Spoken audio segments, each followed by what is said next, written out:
अब मॉडिफिकेशन में क्या बचा, बेसिकली अब हमें एक अमेंडमेंट डिस्कस करना है, दैट इज इंपैक्ट ऑफ कोविड-19। ये एक्चुअली अमेंडमेंट है, मतलब ना सिर्फ इंपैक्ट ऑफ कोविड-19 है, ये एक्चुअली एमसीए के थ्रू अमेंडमेंट हुआ है। और हमने थैंकफुली, अच्छी बात यह है कि हमने अमेंडमेंट पहले ही अपनी बुक में डाल दिया था। इंस्टीट्यूट ने जो अभी मॉड्यूल चेंज किए हैं उसमें उन्होंने अभी रिसेंटली चेंज करके डाल दिया है, बट हमने अमेंडमेंट को पहले ही डाल दिया था। हाँ, बस इंस्टीट्यूट ने इस अमेंडमेंट के रिस्पेक्ट में कुछ क्वेश्चंस ऐड किए हैं, उन क्वेश्चंस को मैंने ये वाली एडिशनल शीट में, ये वाली एडिशनल मॉडिफिकेशन शीट में डाल दिए हैं। तो अगर ये वाली आप मेरी मॉडिफिकेशन शीट देखोगे तो इसमें भी आपको सेम टेबल दिखेगा, मैंने वही कॉपी पेस्ट किया है। तो ये अमेंडमेंट ऑलरेडी मैंने डाल दिया था, बस इस पे एडिशनल न्यूली एडेड क्वेश्चंस हैं जो मैं आपके साथ डिस्कस करूंगा आज ही की क्लास में, ठीक है। सो ऑल इन ऑल हम क्या करने वाले हैं, हम अब डिस्कस करने वाले हैं कोविड-19 impact amendment in Ind AS 116। Ind AS 116 में कुछ अमेंडमेंट हुए हैं और बहुत अच्छा अमेंडमेंट हुआ है, पर इस अमेंडमेंट को हम अभी डिस्कस करेंगे, फिर समझेंगे कि इसका कितना रिलेवेंस है, इसका एग्जाम में कितना रिलेवेंस है, एग्जाम में आने के चांसेस हैं कि नहीं है, वो मैं बातें आपसे इसके बारे में करूंगा। हमारा जो बचा हुआ टॉपिक है लेसी के लिए, वो पार्ट है रेंट कंसेशन। ध्यान से पढ़िए हम क्या डिस्कस करने वाले हैं अभी कुछ देर तक। इंपैक्ट ऑफ कोविड-19, साथ ही साथ amendment in Ind AS 116 MCA 24 of July 2020, ठीक है। ये अमेंडमेंट आया था, कोविड-19 related rent concession, introduction of para 46A 46B। मतलब इस इंड AS 116 में एक पैरा जोड़ा गया है, एक पैरा इंट्रोड्यूस किया गया है which is called para 46A and 46B। Para 46A 46B, ये पैरा इंट्रोड्यूस हुआ है 116 में। और ये पैरा किसके बारे में बात करता है, ये बात करता है कोविड-19 related rent concession. Covid related rent concession, because of कोविड-19 लगभग मार्च 23, 2020 से लेकर लॉकडाउन लगना शुरू हो गया इंडिया में। फर्स्ट फेज ऑफ लॉकडाउन, लोगों ने सोचा चलो ठीक है एक ही फेज है, उसके बाद ठीक है कोई बात नहीं, 15 दिन कोई बात नहीं, उसके बाद हम वापस से हमारी जिंदगी जिएंगे। Second phase of lockdown, third phase of lockdown, ऐसे लगता गया। तो लगभग जो हमारे कंट्री में जो लॉकडाउन चला वो टेंटेटिवली 1.5 से 2 महीने का लॉकडाउन तो प्योर लॉकडाउन चला। आई थिंक 1.5 से 1.5 मंथ से 2 मंथ तक का लॉकडाउन तो प्योर लॉकडाउन चला। फिर ये लॉकडाउन बेसिकली स्टेट वाइज हो गया, किसी स्टेट में कुछ कुछ हल्की फुल्की एक्टिविटीज ओपन कर दी गई, but still we were at lockdown, हम कहीं ना कहीं लॉकडाउन में थे। धीरे धीरे धीरे धीरे धीरे धीरे हल्का हल्का करके ओपन होता गया। फिर फाइनली जाके, if I am not wrong, finally अगस्त सितंबर से जाके और एक्टिविटीज शुरू हुई, अक्टूबर में और शुरू हुआ, ऐसे करते करते धीरे धीरे लॉकडाउन लिफ्ट होता गया, ठीक है। अच्छा, अब उस लॉकडाउन पीरियड में बिजनेसेस कितने अफेक्ट करे वो आप सब जानते हैं, उसमें कुछ बताने की जरूरत नहीं है। 99% बिजनेसेस नेगेटिव अफेक्ट हुए, 1% बिजनेस ये कह सकते हैं पॉजिटिवली अफेक्ट हुए। आप बोलोगे सर 1% बिजनेस पॉजिटिवली कौन से अफेक्ट हो गए, अब ये वो आप भी जानते हो। जैसे OTT प्लेटफॉर्म्स, ये नेटफ्लिक्स, Amazon, सभी लोगों ने डाउनलोड करना, भरमार डाउनलोड करना शुरू किया। एक घर पे बैठ के बढ़िया जबरदस्त तरीके से चल रहे हैं, मूवी देख रहे हैं, सीरीज देख रहे हैं, दिन में एक एक पूरी पूरी सीरीज निपटा रहे हैं, मतलब जो मैंने भी किया एक्चुअली, सही बताऊं तो। चलो उसके बाद OTT प्लेटफॉर्म पे बहुत जबरदस्त कंटेंट था, तो ये बहुत चला बहुत चला। दूसरा, इंटरनेट बहुत चला, इंटरनेट बहुत ज़्यादा चला एक्चुअली। जैसे मैं बात करूं टेलीकॉम कंपनीज की बात करूं, तो टेलीकॉम कंपनीज को मुझे नहीं लगता कि लॉकडाउन का इफेक्ट इस सेंस में पड़ा होगा, क्योंकि बहुत इंटरनेट का यूज़ हुआ, जितना यूज़ होना चाहिए उससे ज़्यादा ही हुआ। यूट्यूब पे लोग आने लगे, बहुत सारे नए नए बिजनेस डेवलप होने लगे इंटरनेट के सहारे। तीसरा, मैं ये कहूँगा ज़रूर कि यस, एजुकेशन इंडस्ट्री को बहुत बहुत असर पड़ा।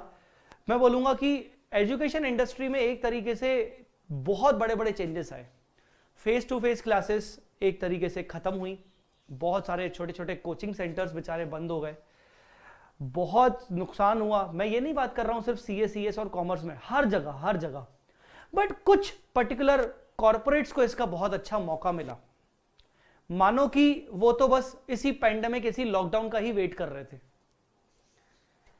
आप शायद अगर समझ रहे हो तो मैं नाम लेना चाह रहा हूं बायजूस, मैं नाम लेना चाह रहा हूं अनअकैडमी, और ऐसे टाइप के जो प्लेटफॉर्म थे, वो व्हाइट हैट जूनियर, उसने तो मतलब हद्दी कर दी। उसने तो बोल दिया कि भाई हम तो छोटे छोटे बच्चों को कोडिंग सिखाएंगे, उस पर मीम्स भी बनने लगे। सो बहुत सारे कॉर्पोरेट्स को मौका मिला एजुकेशन इंडस्ट्री में इंटर होने का, और जो कॉर्पोरेट्स ऑलरेडी एजुकेशन इंडस्ट्री में इंटर हो चुके थे पर उनको एक अच्छी शुरुआत नहीं मिल रही थी, उनको एक होता है ना कि उनको बिजनेस बढ़ाने के लिए मौका चाहिए, उनके लिए खतरनाक मौका आ गया। ठीक है सर, हम थोड़ा बहुत इस पर्टिकुलर पॉइंट को डिस्कस करने के बाहर चले गए हैं, वापस आते हैं। हम वापस बात करते उन इंडस्ट्रीज के जिनको नुकसान हुआ। अब ऐसे कई सारे कंपनीज, ऐसे कई सारे बिजनेसेस थे जो कि बेसिकली रेंटल प्रॉपर्टीज पे चलते हैं, जो रेंटल प्रॉपर्टीज पे चलते हैं। तो उन्होंने रेंट पे प्रॉपर्टीज लेके रखी हैं, वेयर हाउस रेंट पे लेके रखे हैं, काम चल नहीं रहा है, कोई इनफ्लो नहीं आ रहा है, ऑफिसेज रेंट पे चल रहे हैं, फैक्ट्रीज रेंट पे चल रही हैं, so many things. Properties generally सब मतलब बिजनेस में मैक्सिमम प्रॉपर्टीज रेंट पे थी। हुआ क्या, हुआ ये कि लॉकडाउन लगने लगा, धीरे धीरे लोगों ने सोचा चलो ठीक है, एक आध महीने की बात है, कोई बात नहीं। पर जैसे ही इस लॉकडाउन ने बहुत ह्यूज इंपैक्ट किया, मैं मानता हूं आज भी कुछ ऐसी इंडस्ट्रीज हैं जो पूरी तरीके से ओपन नहीं हुई हैं, आज भी ऐसी इंडस्ट्रीज है जो पूरी तरीके से अपने आप को रिवाइव नहीं कर पा रही हैं। तो ऐसे केस में लेसी को ये फील होने लगा, लेसी एंटिटीज को फील होने लगा कि यार या तो हम वो जगह छोड़ दें, या तो हम अपने बिजनेस कहीं और शिफ्ट कर ले, या तो हमें लेसर से कुछ कंसेशन मिल जाए बिकॉज ऑफ दिस पेंडेमिक। क्योंकि हम अगर same kind of rent amount पे करते रहे तो तकलीफ हो जाएगी। मैं अपनी प्रैक्टिकली बात करूं, भोपाल में जो हमारा कोचिंग सेंटर है बेसिकली वो रेंटेड प्रॉपर्टी पर है। तो हमने भी अपने लैंडलॉर्ड को बोला कि now we have to make some arrangements, हमें तो मुश्किल हो रहा है बहुत ज़्यादा। तो अब आप बताइए, बेसिकली देखो, आप ये मत सोचना कि यार जय सर आप ऐसा बोल रहे हो, आपके पास तो बहुत पैसा होगा, ये सब पैसा होगा नहीं होगा वो बात अलग है। बात ये है कि आप बिजनेस करते वक्त ऐसे चीजों को कंसीडर करके चलते हो कि नहीं चलते हो। अगर मैं ये बोलूं कि यार मुझे क्या दिक्कत है, मेरा तो क्लासेस अच्छा चल रहा है, अगर मान लो उधर से मेरा रेंट भी लग रहा है तो क्या दिक्कत है, अगर मैं ये सोचते हुए ये सब बातें ना करूं अपने लैंडलॉर्ड से तो मैं एक नंबर का बेवकूफ कहलाऊंगा। ठीक है ना। तो आई थॉट कि यार क्यों ना बात की जाए, और मुझे कंसेशन चाहिए भाई, सीधी बात है। अगर मैं अपना ₹1 का भी लॉस बचा पा रहा हूं तो ये अच्छी चीज है ना, बिजनेस में तो यही तो बिजनेस के रूल्स होते हैं। ठीक है ना। सो रेंट कंसेशन मुझे मिला। वैसे ही मैं आपके साथ बात करना चाह रहा हूं, ऐसे बड़ी बड़ी कंपनीज को रेंट कंसेशन दिया गया होगा। अब इस बीच क्या हुआ कि आईएफआरएस में चेंज आ गया। आईएफआरएस में क्या चेंज आ गया, आईएफआरएस में यही चेंज आ गया। सबसे पहले इंटरनेशनल फाइनेंशियल रिपोर्टिंग स्टैंडर्ड में ये चीज चेंज की गई। क्या चेंज की गई, ये बोला गया कि अगर रेंट में कंसेशन दिए जा रहे हैं because of covid, highlighted word, because of कोविड-19, तो क्या उसको लीज मॉडिफिकेशन ही माना जाए, और सेम अकाउंटिंग जो लीज मॉडिफिकेशन की जाती है क्या वही की जाए, या फिर हम लेसी के लिए एक दूसरा ऑप्शन, जहां लेसी को इतना कुछ लीज मॉडिफिकेशन जैसे तामझाम करने की जरूरत ना पड़े, हम वो ऑप्शन दे दें। तो आईएफआरएस में एक चेंज हुआ। आईएफआरएस में यह चेंज हुआ कि अगर कोविड-19 के कारण रेंट कंसेशन दिया जा रहा है लेसी को, तो लेसी या तो लीज मॉडिफिकेशन की जो अकाउंटिंग है, जो अभी हम 5 केसेस देख के आए जहां पर आपको रिवाइज्ड डिस्काउंटिंग रेट लेना पड़ता है और लीज लायबिलिटी को चेंज करना पड़ता है, या तो लेसी उसको फॉलो करे। अब सोचो अगर लीज मॉडिफिकेशन के अकाउंटिंग को फॉलो करेगा तो if I am not wrong उसको केस नंबर 3 अप्लाई करना पड़ेगा। ये उसको केस नंबर 3 प्राइमा फेसी, मुझे ऐसा लग रहा है कि केस नंबर 3 आएगा। क्यों? चेंज इन कंसिडरेशन ओनली, क्योंकि कंसेशन मिल रहा है हमें रेंट में। ठीक है, पर हो सकता है उसके चक्कर में थोड़ा बहुत डिक्रीज इन लीज टर्म भी हो जाए, हो सकता है कुछ लेसी ने बोला हो कि अब हमने जो 10 साल का एग्रीमेंट किया था अब उसको रिवाइज करके 5 साल का ही कर देते, बट प्राइमा फेसी बड़ा चेंज जो हुआ होगा, बड़ा चेंज हुआ होगा ये वाला। और उस बड़े चेंज में क्या है, इसमें चेंज इन कंसिडरेशन में हमारी लीज लायबिलिटी कम हुई होगी। यहां लिखा है कि सेम एज केस 1, मतलब यहां पर हमें रिवाइज्ड डिस्काउंटिंग रेट के बेसिस पर रिवाइज्ड लीज पेमेंट को हमें डिस्काउंटिंग करना पड़ा, ठीक है ना, यही करना पड़ेगा। तो आईएफआरएस ने बोला कि यार चलो एक काम करते हैं, लेसी को एक ऑप्शन देते हैं। लेसी को हम ये कहते हैं कि देख लो, अगर तुम लीज मॉडिफिकेशन की अकाउंटिंग में खुश हो, लीज मॉडिफिकेशन की अकाउंटिंग में कंफर्टेबल हो, तो तुम वही अकाउंटिंग फॉलो करो।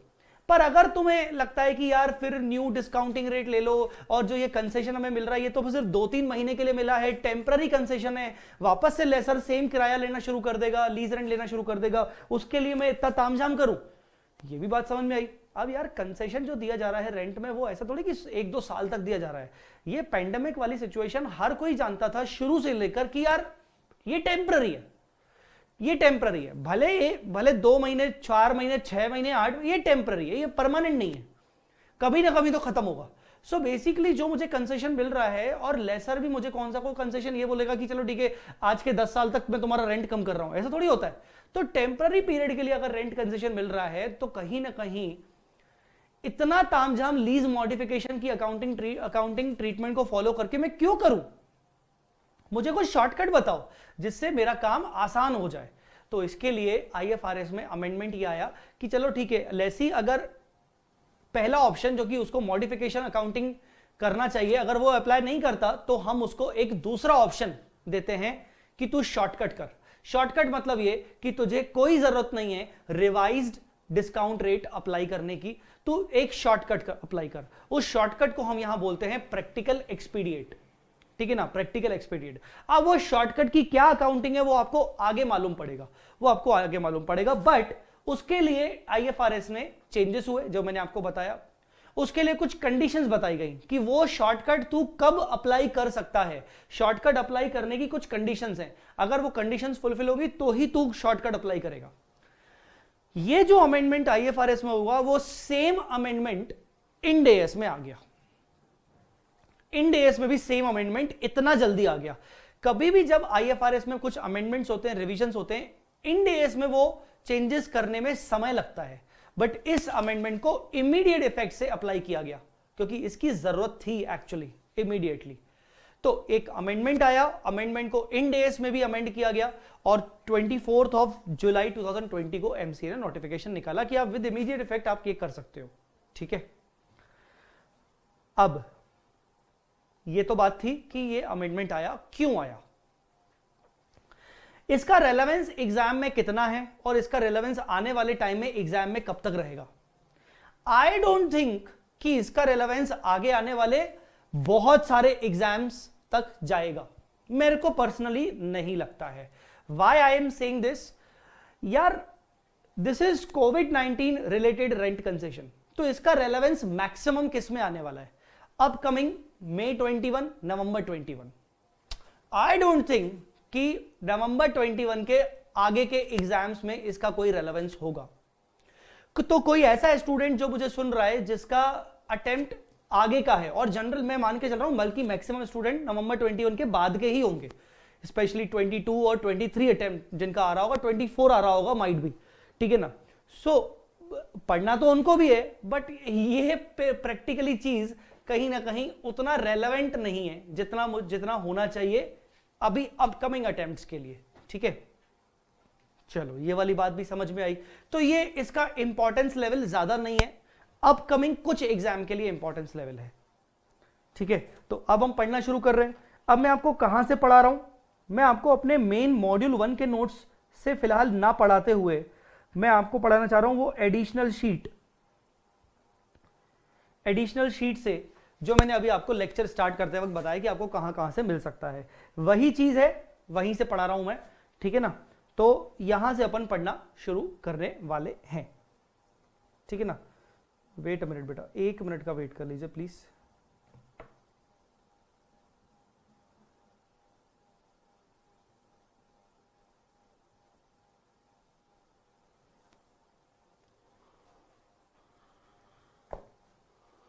मुझे 1 मिनट दीजिए प्लीज, है ना।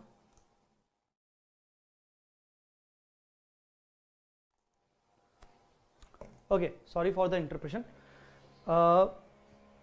सो कोविड-19 रिलेटेड रेंट कंसेशन हमें पढ़ना है। तो ये कोविड-19 रिलेटेड रेंट कंसेशन जो है, ये इसमें क्या कंडीशंस हैं, हम लीज मॉडिफिकेशन के अकॉर्डिंग ही अकाउंटिंग करेंगे क्या, या फिर हमें कोई शॉर्टकट दिया गया है तो वो शॉर्टकट की क्या कंडीशंस हैं, और फाइनली वो शॉर्टकट कैसे अप्लाई होगा, वो सब हम अभी यहां पर पढ़ने वाले हैं। इस पे इंस्टीट्यूट ने कुछ क्वेश्चंस अपने इंट्रोड्यूस किए हैं, छोटे छोटे क्वेश्चंस हैं। इस पे मैंने एक क्वेश्चन बनाया है प्रैक्टिकल, उस प्रैक्टिकल एक्सपीडिएट पे, शॉर्टकट पे, कि हमें वो कैसे क्वेश्चन को सॉल्व करना है। सारी बातें हम इस वीडियो में करेंगे, अभी इस लेक्चर में करेंगे, ठीक है। चलिए आइए पढ़ते हैं। This amendment is for lessee only.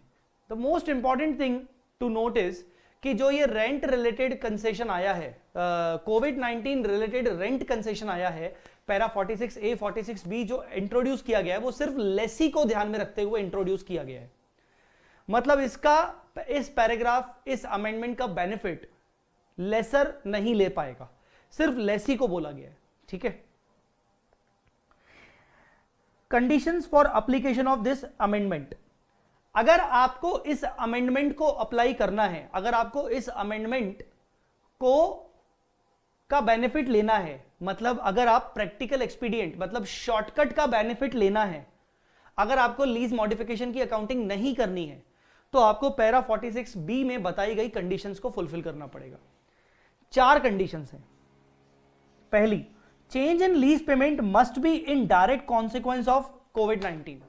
अगर लेसी को रेंट कंसेशन दिया जा रहा है, वो रेंट कंसेशन बिकॉज ऑफ कोविड-19 ही होना चाहिए। अगर कोविड-19 से रिलेटेड कंसेशन नहीं है, अगर उसको वैसे भी कंसेशन मिल रहा था, this concession is not because of COVID-19, it is not in direct consequence of COVID-19, तो ये अमेंडमेंट अप्लाई नहीं होगा।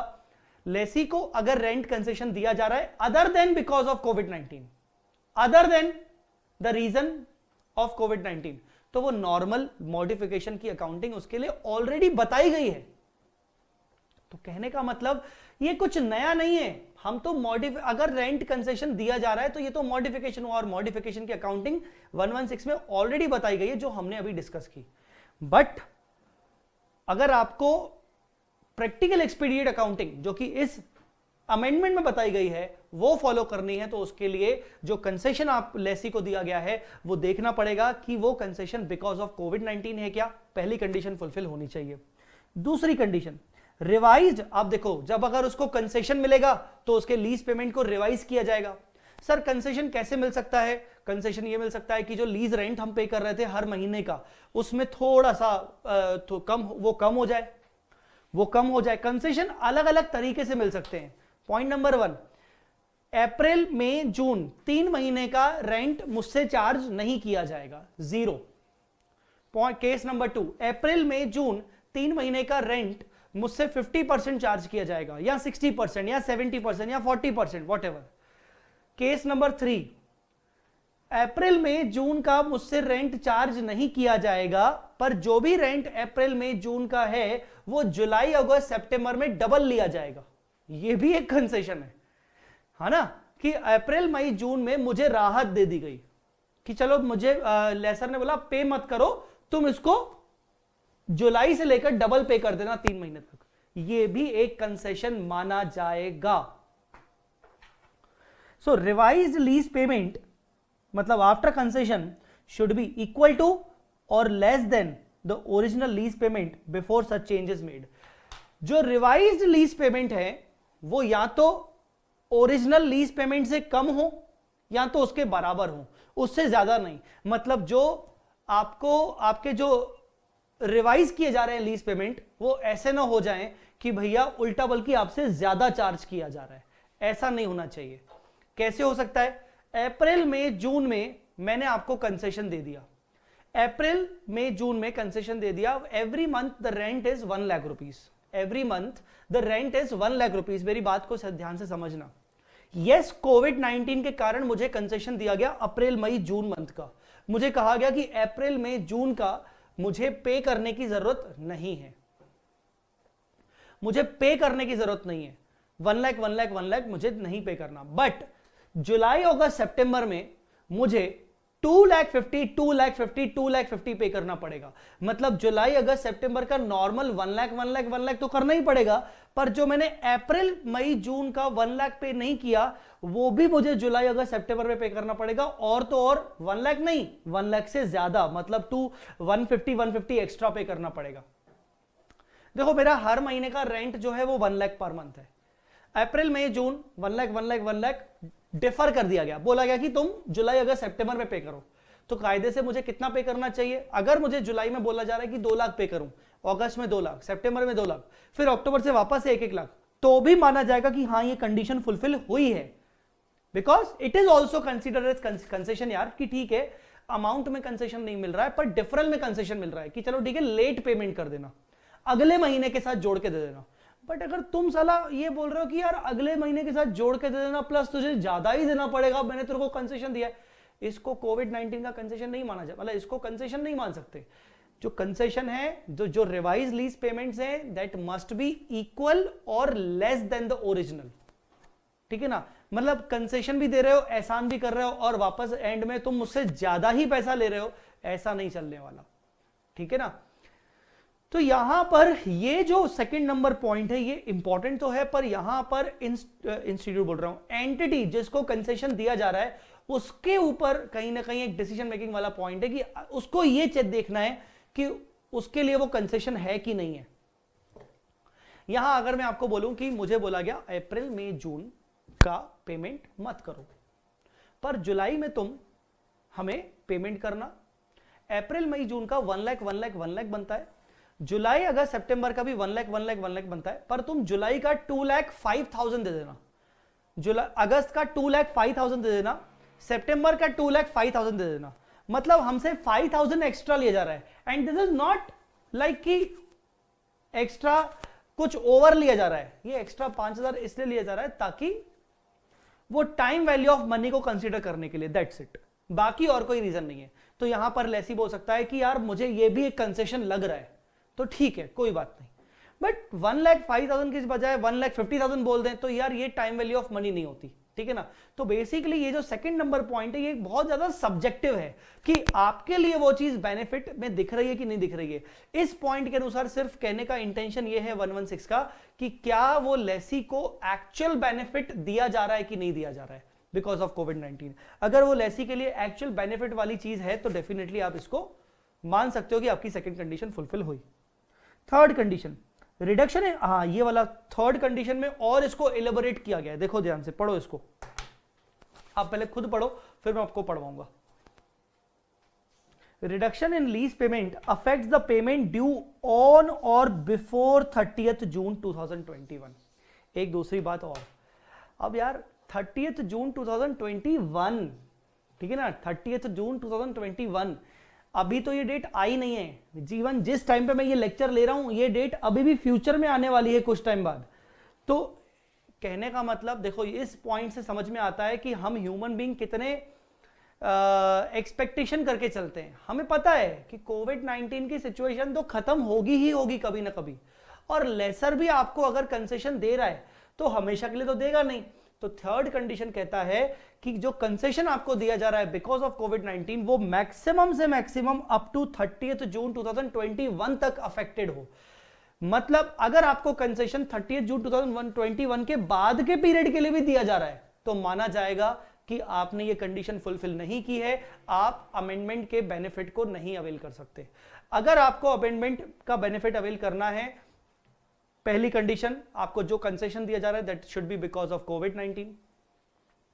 The revise lease payments must be equal to और less than the original lease payments after the concession. Third, reduction in lease liability, ठीक है ना, reduction in lease payment must affect the payments due on or before 30th June 2021। On or before, ऐसा कोई payment जो 30th June 2021 के बाद मुझे करना है, अगर मुझे उस पर भी कंसेशन मिल रहा है तो ये कोविड-19 रिलेटेड रेंट कंसेशन नहीं हो सकता। This should not be the covid related rent concession. So if the Lesi is getting concession for the payments due after 30th June also, then such overall concession will not be treated as COVID-19 related rent concession. Sir ऐसा करें कि जो payment 30 जून तक हैं उन पे concession मिला है तो उसके लिए अप्लाई कर दे अमेंडमेंट, और बाकी पेमेंट को जो कंसेशन मिला है उसके ऊपर अप्लाई ना करें, नहीं, फिर पूरे आपको जो कंसेशन है उस, क्योंकि आपका कंसेशन तो एक ही बार में हुआ है ना, अमेंडमेंट आपका एक ही बार में हुआ है, तो आपका पूरे पे अप्लाई नहीं होगा, याद रखना। इसको एग्जाम्पल से समझाया भी गया कि आपको कैसे समझना चाहिए। For example, a rent concession would meet this condition meet out होगी if it results in reduced lease payment on or before 30 June and increased lease payment that extend beyond 30 June. ये भी तो हो सकता है कि ना मैं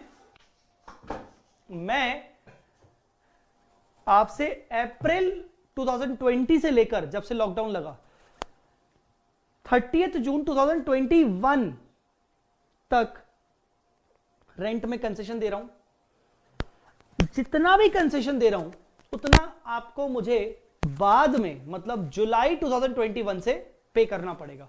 ये भी मेरे लिए माना जाएगा कि हां मेरे लिए कंसेशन है। तो ये बोल रहा है a rent concession would meet this condition. तो अगर 30 जून 2021 तक जो हमें कंसेशन मिला है, अगर उसकी रिकवरी उसके बाद भी की जा रही है तो भी कोई दिक्कत नहीं, we will assume that the condition is fulfilled. Concession up to 30 June, पहले उसकी रिकवरी आप बाद में कर रहे हो, and increased lease payment that extend beyond the 30 June को चलेगा। और last, no substantive changes to other terms and conditions of the lease agreement.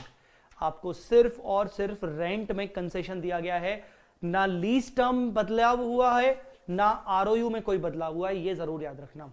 अगर आरओयू में भी साथ साथ बदलाव हुआ है इसका मतलब आपकी अदर टर्म्स एंड कंडीशंस भी बदल गई।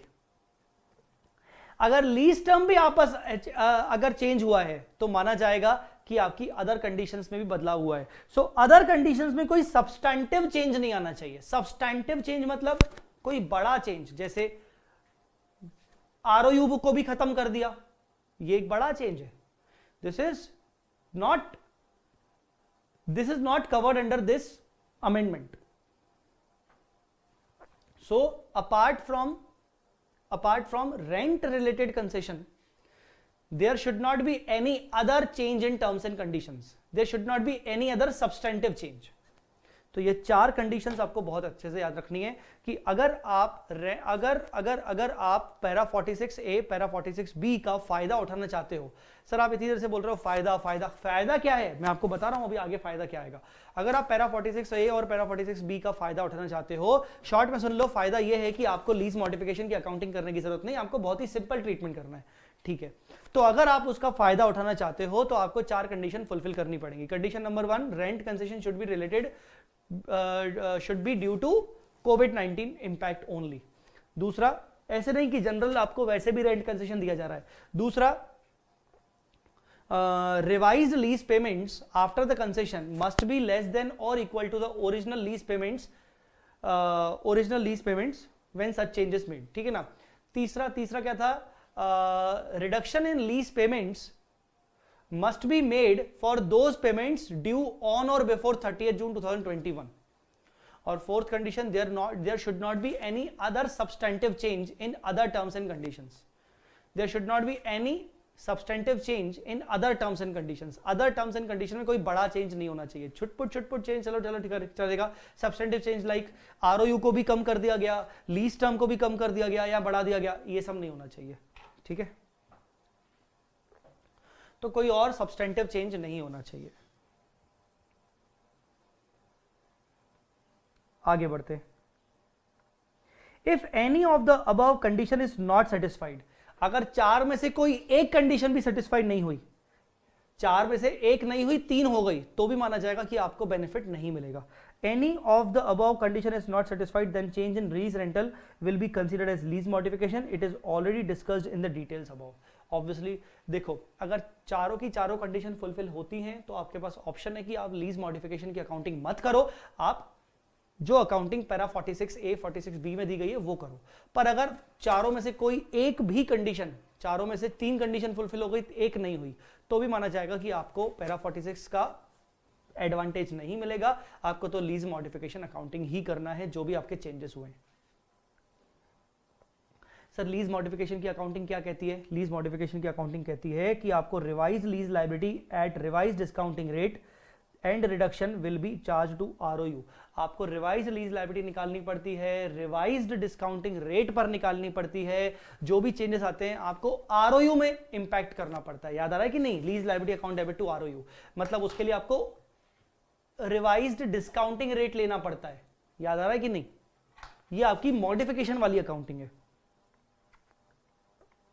If all of conditions given in para 46B are satisfied, then lessee has choice to opt any out of the following. To opt any out of the following. अगर लेसी के चारों conditions ऊपर की fulfil हुई हैं तो लेसी के पास क्या ऑप्शन है? Treat such rent concession as lease modification. अगर लेसी को लीज मॉडिफिकेशन बहुत अच्छी लग रही है, लेसी बोल रहा है अरे बाढ़ में जाए, अमेंडमेंट वगैरह हटाओ, मैं तो लीज मॉडिफिकेशन ही मानूंगा, तू मान भाई, कोई दिक्कत नहीं।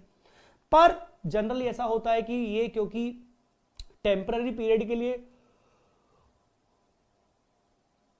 रियली सॉरी, जो कि हमें जो ये कंसेशन मिल रहा है ये टेम्पररी पीरियड के लिए मिल रहा है, ये टेम्पररी पीरियड के लिए मिल रहा है, तो क्या यार मैं मॉडिफिकेशन अकाउंटिंग फॉलो करूं? मॉडिफिकेशन अकाउंटिंग साला फॉलो तब करना चाहिए जब ये टेम्पररी पीरियड के लिए चेंजेस नहीं हो रहे हैं, परमानेंटली चेंजेस हो रहे हैं। अब 2-4 महीने के लिए, 5-6 महीने के लिए चेंजेस कर रहे हो, उसके लिए मैं लीज मॉडिफिकेशन अकाउंटिंग अप्लाई करूंगा? नहीं नहीं नहीं नहीं, मैं अपने आरओयू को कम नहीं करना चाह रहा हूं, मैं रिवाइज डिस्काउंटिंग रेट नहीं लेना चाह रहा हूं। तो उसके बाद ऑप्शन है apply practical expedient. Practical expedient, what is this practical expedient? Practical expedient मतलब not to treat modification, apply shortcut. Practical expedient मतलब मॉडिफिकेशन अकाउंटिंग अप्लाई करने की जरूरत नहीं है, आप शॉर्टकट करो। क्या शॉर्टकट सर? शॉर्टकट ही तो पढ़ेंगे। How to apply practical expedient in different cases. Shortcuts क्या क्या है? ये है शॉर्टकट, केस 1, केस 2, केस 3। मैंने इनको केसेस में बना के भेजा है, आपको बना के दिया है, ऐसा आपको इंस्टीट्यूट के मॉड्यूल में नहीं मिलेगा इतना सिंप्लीफाइड।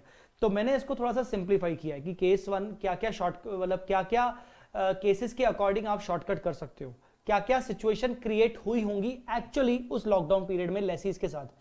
हो सकता है लेसी को कंडीशनल वेवर दिया गया हो सकता है लेसी को अनकंडीशनल वेवर दिया गया हो। अनकंडीशनल वेवर मतलब कि लेसर ने बोला चलो ठीक है 4 महीने का पेमेंट मत करना। कंडीशनल वेवर इज लाइक कि यार नहीं, पेमेंट अभी इस महीने का मत करो, अगले महीने का बाद में देखेंगे लॉकडाउन ओपन होता है कि नहीं, फिर अगले महीने का चलो मत करो, लॉकडाउन नहीं हुआ, उसके तीसरे महीने का बाद में देखेंगे लॉकडाउन ओपन हुआ कि नहीं, ऐसा। ठीक है ना?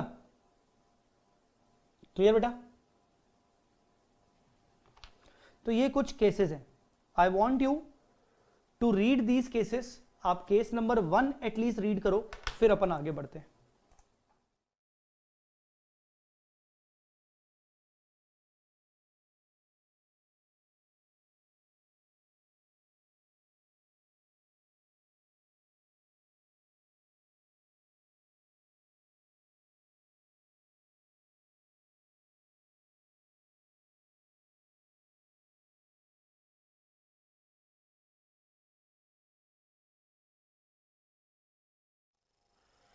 देखो बेटा, मैं आपको एक एक करके समझाता जा रहा हूं कि मॉडिफिकेशन अकाउंटिंग जो हमने पढ़ी हुई है, और अब जो शॉर्टकट अकाउंटिंग है, मैं उसको जानबूझ के वर्ड दे रहा हूं शॉर्टकट अकाउंटिंग। एक है आपकी मॉडिफिकेशन अकाउंटिंग और एक है practical expedient which you can follow as per para 46. So we can say that alternative as para 46 accounting. Para 46 accounting तब अप्लाई होगी जब 4 कंडीशन फुलफिल होंगी। अब ये 4 कंडीशन जो फुलफिल होंगी, तो तुम अगर पैरा 46 अकाउंटिंग फॉलो करोगे तो वो कैसे फॉलो हो सकती है, तो इसके लिए मैंने कुछ केसेस बनाए हैं, क्या क्या हो सकता है। तो केस 1 क्या है? केस 1 कह रहा है, केस 1 क्या कह रहा है? केस 1 कह रहा है अनकंडीशनल वेवर। वेवर मतलब वेव कर देना, वेव कर देना मतलब माफ कर देना, ठीक है ना? वेवर, लेसर ने लेसी को 1 महीने का रेंट माफ कर दिया, 2 महीने का, 2 months, 3 months, 4 months waiver, and that too unconditionally. मतलब what do you mean by unconditional? Unconditional means कि lessor told lessee that okay, I am not going to ask you the money, ask you the amount for next 4 months rent. I am not going to ask you the amount for 4 months, मैं तेरे से 4 महीने का rent नहीं लूंगा, बात खत्म, 4 महीने के बाद तू मुझे पे करेगा। Unconditional waiver of lease payment which no recovery in future, और जो 4 महीने का मैं तेरे से रेंट नहीं ले रहा हूं ना, इसकी मैं फ्यूचर में रिकवरी भी नहीं करूंगा, टेंशन मत ले, इसकी रिकवरी भी नहीं करूंगा, दैट्स इट। इसका मतलब अगले 4 महीनों का मेरा रेंट कितना होगा, 0। बहुत अच्छी बात हो गई यार, ये तो आई बात समझ में कि नहीं, ये तो बहुत अच्छी बात हो गई। कैसे करेंगे ना, इसकी अकाउंटिंग कैसे करेंगे, as per para 46। Now what is the para 46 accounting, tell me one thing. अगर मैं पैरा 46 अकाउंटिंग फॉलो ना करूं, अगर ये लीज अकाउंटिंग हो, अगर ये लीज अकाउंटिंग हो, sorry modification, lease modification accounting हो, तो इसको कैसे फॉलो किया जाएगा। हम चलते हैं लीज मॉडिफिकेशन की अकाउंटिंग पर। Technically case 3 should be followed because change in consideration only. So lease modification accounting कैसे होगी, हम बोलेंगे यार आज के दिन मुझे वेवर मिला है, मतलब modification date. Lease modification accounting कहता है कि अब आपके जितने भी लीज पेमेंट आने वाले हैं उन सबका प्रेजेंट वैल्यू निकालो रिवाइज्ड डिस्काउंटिंग रेट पर, हाईलाइट करो रिवाइज्ड डिस्काउंटिंग रेट पर। तो अपकमिंग अगले महीने का, उसके अगले महीने का, उसके अगले महीने का, तो 0000, उसके बाद जो भी है उनको रिवाइज्ड डिस्काउंटिंग रेट पर आज प्रेजेंट वैल्यू निकालो। That present value of lease liability should be compared with the existing carrying amount of lease liability. The difference will be adjusted to the ROU. So lease modification accounting में दो important चीजें हैं, एक तो हमें revised discounting rate लेना पड़ेगा present value के लिए, फिर से जो प्रेजेंट वैल्यू निकालेंगे, और उसका जो भी डिफरेंस आएगा वो आरओयू में एडजस्ट होगा। अब आपकी पैरा 46 अकाउंटिंग क्या है, देखो पैरा 46 अकाउंटिंग कहता है रीमेजर द लीज लायबिलिटी। अच्छा, लीज लायबिलिटी और रीमेजर करनी पड़ रही है on the date of first concession मतलब modification date, based on revised terms at original discount rate and charge difference to statement of profit and loss। दोनों बदलाव हो गए। एक तो पैरा 46 अकाउंटिंग कह रहा है कि आप प्रेजेंट वैल्यू फिर से निकालेंगे, डोंट वरी, आपको तो निकालना ही पड़ेगा based on the revised lease payment, but जो डिस्काउंटिंग रेट होगा वो आपका ओरिजिनल डिस्काउंटिंग रेट होगा, आपको रिवाइज्ड डिस्काउंटिंग रेट लेने की जरूरत नहीं है। और जो भी लीज लायबिलिटी आएगी उसको कंपेयर करोगे कैरिंग अमाउंट से, जो डिफरेंस आएगा वो आरओयू में एडजस्ट करने की जरूरत नहीं है, उसके लिए आप पीएनएल में उसको ट्रांसफर कर दो, मतलब अब आपका आरओयू में कुछ भी नहीं जाएगा। हाँ, आरओयू को इंपेयरमेंट वगैरह करते रहेंगे अलग बात है, डेप्रिशिएट करते रहेंगे अपने हिसाब से अलग बात है। तो इंपॉर्टेंट फिर से क्या है, आने वाले 4 मंथ्स का रेंट वेव हो गया, calculate present value of revised lease payments, या आने वाले 4 मंथ्स का पेमेंट मुझसे चार्ज कंसेशन मिल गया, 1 लाख की जगह 50,000 चार्ज किया जाएगा। Calculate the revised lease payments, present value of revised lease payment at original discount rate, जो भी लीज लायबिलिटी आएगा compare with the carrying amount, जो भी डिफरेंस आएगा उसको पीएनएल में डालो। This is your shortcut accounting, मतलब para 46 accounting. Remeasured lease liability क्या होगी, present value of revised cash outflows based on original discount rate. तो इंपॉर्टेंट यहां पर डिफरेंस क्या है लीज मॉडिफिकेशन से, लीज मॉडिफिकेशन में डिस्काउंट रेट हम रिवाइज लेते थे, यहां डिस्काउंट रेट हम ओरिजिनल लेंगे। दूसरा, ROU asset shall be tested for impairment, मतलब आरओयू एसेट को एडजस्ट नहीं करोगे, आपका जो प्रॉफिट एंड लॉस में डिफरेंस जाएगा बस, ये दूसरा डिफरेंस। आई बात समझ में। So this is a simple thing basically, जहां आप आरओयू में चेंजेस नहीं कर रहे हो और जहां आप लीज लायबिलिटी को बदल तो रहे हो, पर बदलने पर जो डिफरेंस है वो पीएनएल में जा रहा है, और जो रीमेजर कर रहे हो लीज लायबिलिटी को, उसको आप उसके लिए जो डिस्काउंट रेट ले रहे हो वो डिस्काउंट रेट आप ओरिजिनल ले रहे हो, आपको रीएस्टिमेट करना ही करना पड़ेगा डिस्काउंट रेट को। आई मेरी बात समझ में कि नहीं guys, clear? So this is the thing, case number 1। आई मेरी बात समझ में बेटा, क्लियर हो गया? This is the case number 1, this is case number 1, ठीक है बेटा?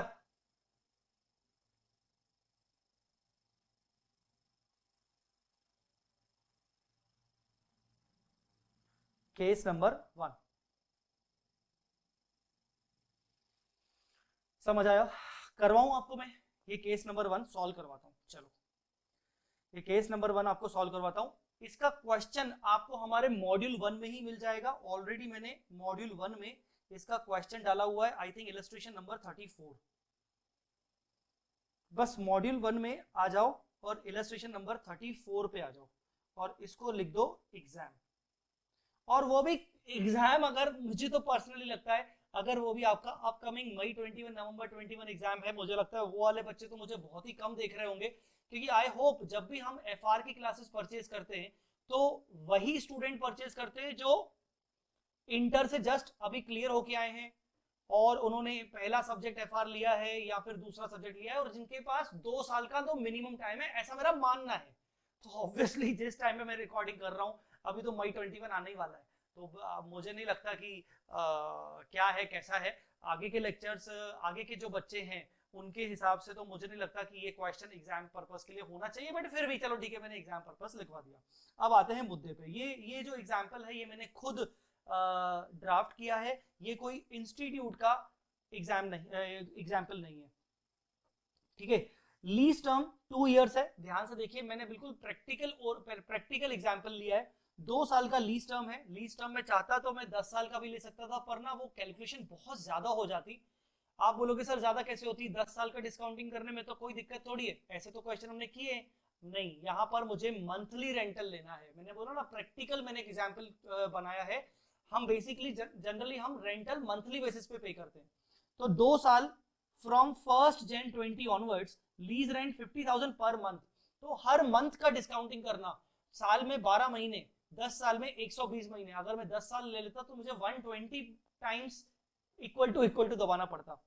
इन अरियर्स, बेटा इन अरियर्स जब भी लिखा है तो इसका मतलब होता है at the end of month, at end of month. Discount rate 12% per annum, ठीक है ना, ऑन 1 जनवरी 2020, ठीक है ना। तो ये 1 जनवरी 2020 को अपना कमेंसमेंट डेट हो गया। Lessor agree to provide rent concession to lessee due to कोविड-19 as under case number A, unconditional waiver of lease payment from April 20 to September 20। Lessor ने मुझे 6 महीने का लीज रेंट कंसेशन दे दिया। लीज रेंट कंसेशन दे दिया, इसका मतलब क्या, फुल कंसेशन, फुल डिस्काउंट।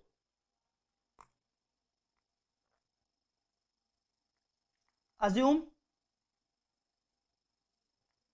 100%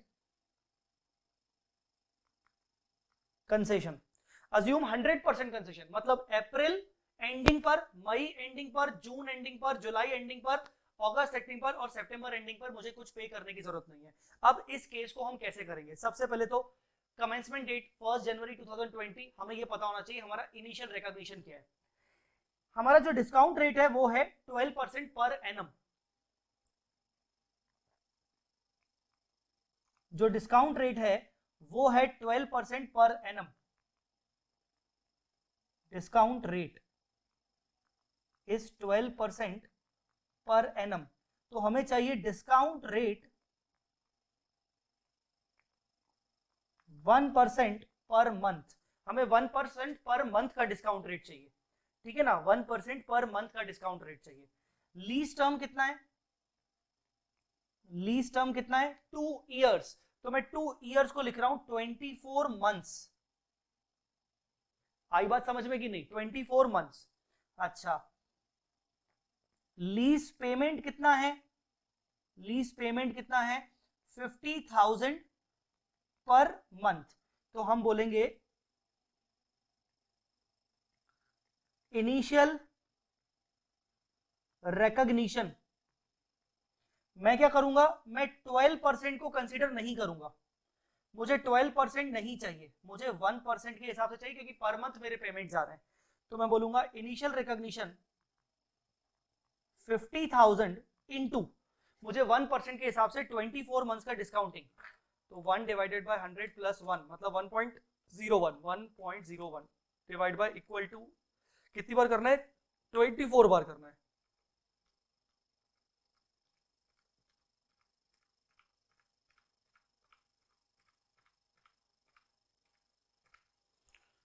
और जीटी दबाना है, ये आ जाएगा 21.2434। तो ये 50,000 इंटू 21.2434, ये आ जाएगा 10,62,170। ये आ गया आपका initial recognition lease ROU account debit, ROU asset account debit to lease liability. I hope आपको ये पॉइंट समझ में आया होगा, ठीक है ना। हमने एंट्री कर दी ROU asset debit to lease liability 1062170 1062170। ये पॉइंट क्लियर? ठीक है, ये पॉइंट पूरी तरीके से आपका क्लियर हो गया। गाइस अंडरस्टूड और नॉट?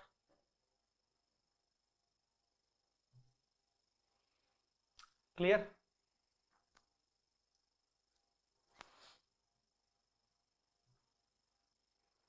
ठीक है, अब ये कब हुआ था? ये हुआ था 1 जनवरी 2020।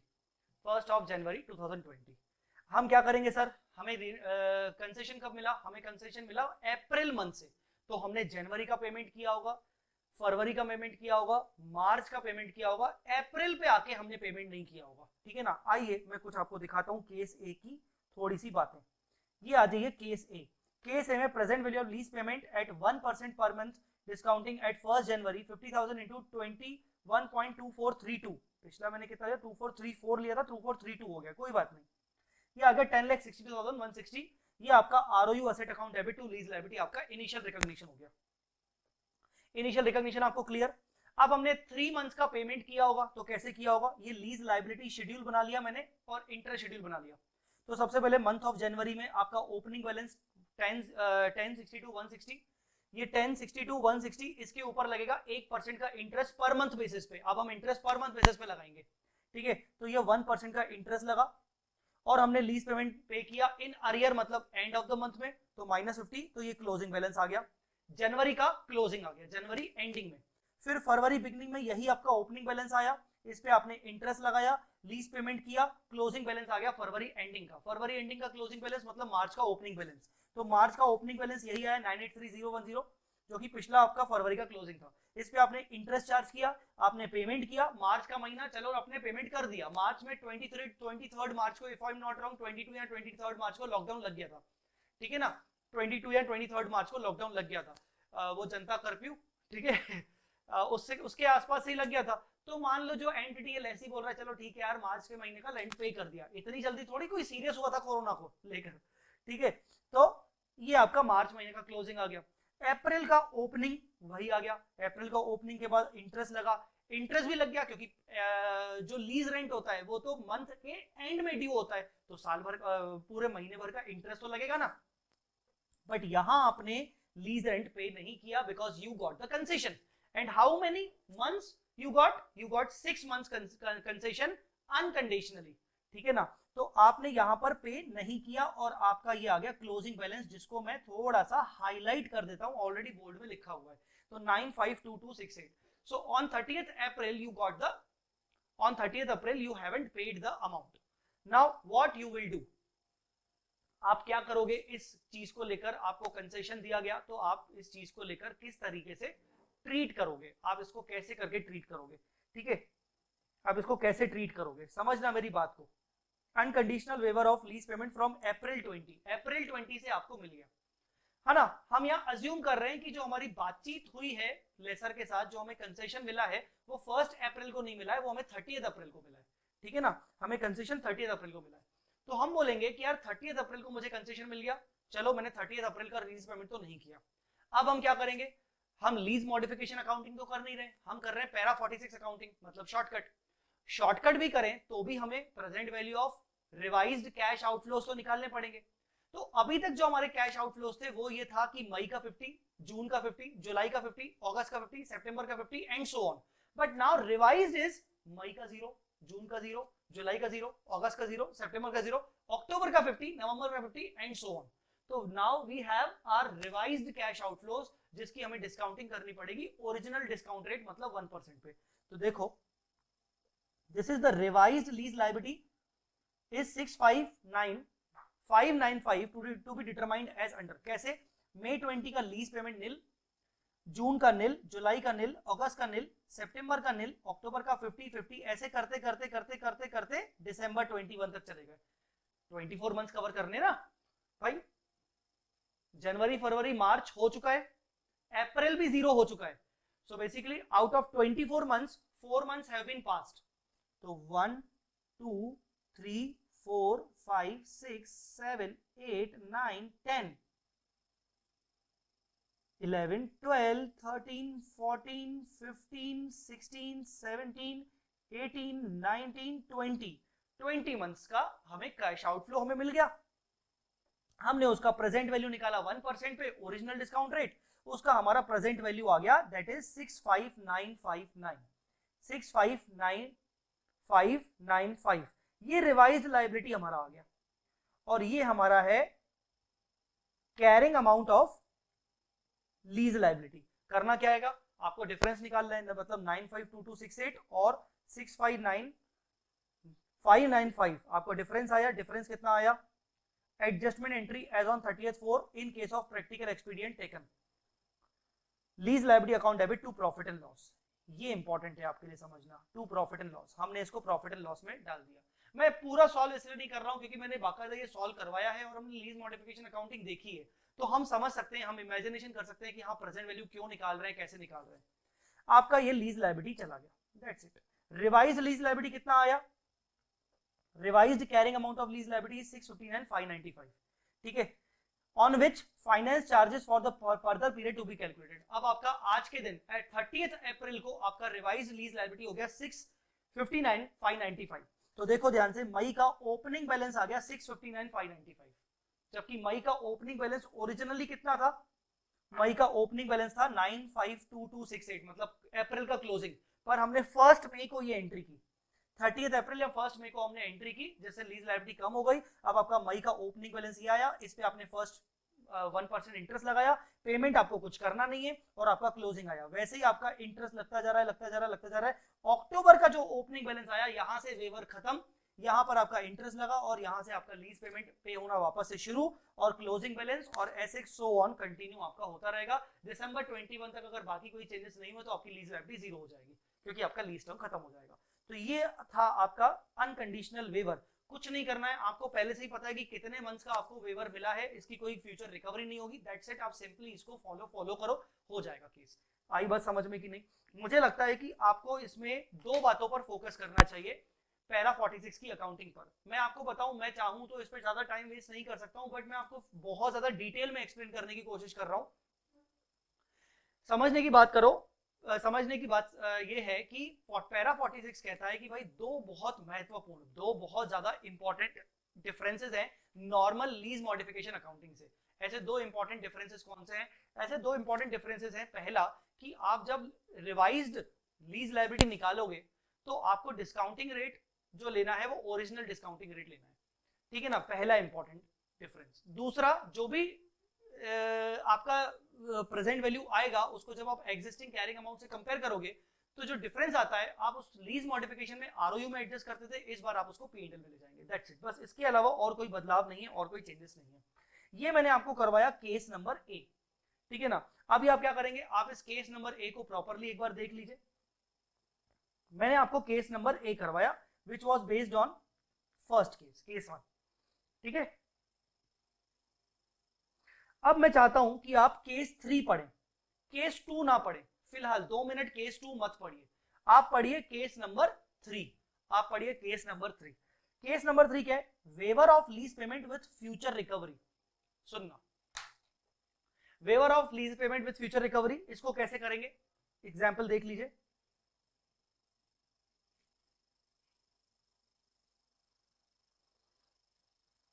हाँ, ये रहा, waiver of monthly lease rent of 50,000 from April to September with 50% recovery thereof from October onwards। ये कह रहा है कि अप्रैल से लेकर सितंबर तक मुझसे कोई भी लीज रेंट नहीं लिया जाएगा 50-50-50। वाओ, बल्ले बल्ले बल्ले बल्ले हो गया। बट 50,000 का आधा 25% रिकवर किया जाएगा एक्स्ट्रा अक्टूबर, नवंबर, दिसंबर, जनवरी, फरवरी, मार्च, मतलब 6 महीनों का जो मुझे कंसेशन मिला है उसका 50% रिकवर किया जाएगा अगले 6 महीनों में।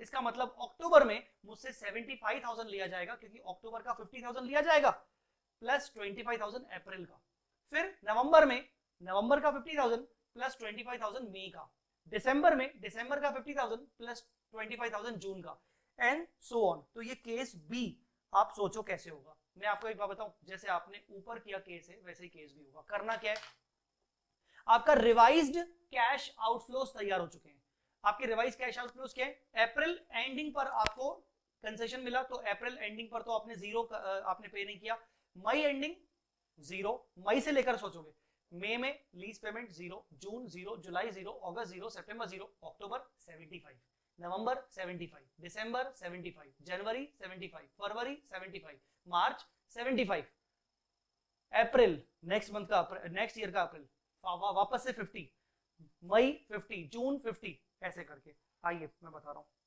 ये कौन सा है, case B.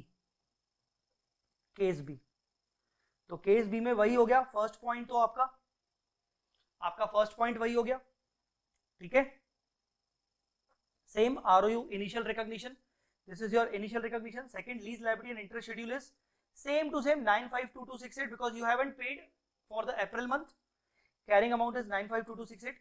Revised lease liability is 7,97,450. How? मई जीरो, जून जीरो, जुलाई जीरो, अगस्त जीरो, सितंबर जीरो, अक्टूबर से लेकर मार्च 75,000। रिकवरी, यहां पर आपकी रिकवरी हो रही है, and how much recovery, 50%, what ever, वो जितना भी बोले, हो सकता है वो 100% बोलते तो हम 1 लाख ले लेते। फिर आप यहां पर प्रेजेंट वैल्यू फैक्टर निकालोगे, present value factor it is based on 1% only. यकीन नहीं आ रहा है तो मैं आपको बता देता हूं, 1% का निकालोगे 1 डिवाइड बाय 1.01 इक्वल टू, पहली बार करोगे तो आएगा 0.9901, यही आ रहा है 0.9901, ठीक है। इस तरीके से प्रेजेंट वैल्यू निकालेंगे तो ये आएगा 7,97,450। इसको कंपेयर करोगे एग्जिस्टिंग लीज लायबिलिटी के कैरिंग अमाउंट से तो ये आएगा आपका 1,54,818, लीज लायबिलिटी चली जाएगी पीएनएल में।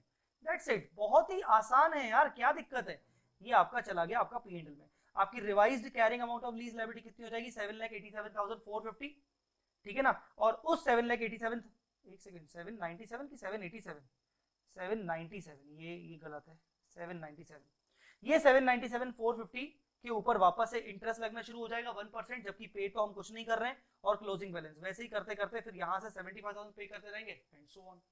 कुछ नहीं है बेटा, कुछ भी दिक्कत नहीं है। तो मैंने ये आपको केस नंबर ए और केस नंबर बी करवा दिया, which was based on case number 1 and case number 3। आप एक बार आराम से देख लो, I am giving you 5 minutes. 5 minute में आप क्या करना है, आपको ये जहां टिक लगे हुए हैं इसको पढ़ने के साथ साथ आप इनके सॉल्यूशन देखेंगे, केस ए केस बी। समझ में आ गया और आगे का टाइम है तो आप बाकी ये वालों करोगे, आप ये वाला फिर और पढ़ोगे, केस 2 जिसका केस सी से रिलेशन है, ठीक है ना।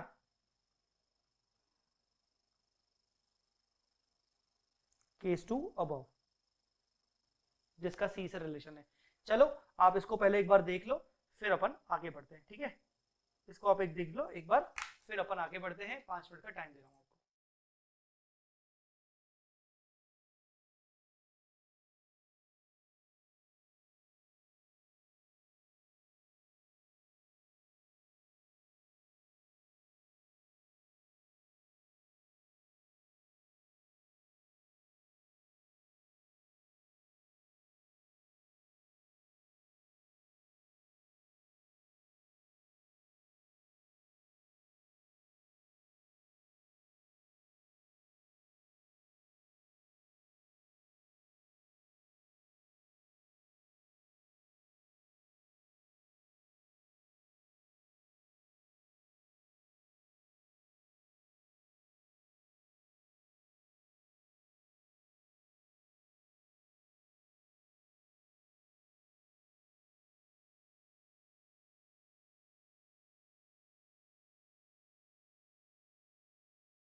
चलो बेटा बढ़ते हैं आगे,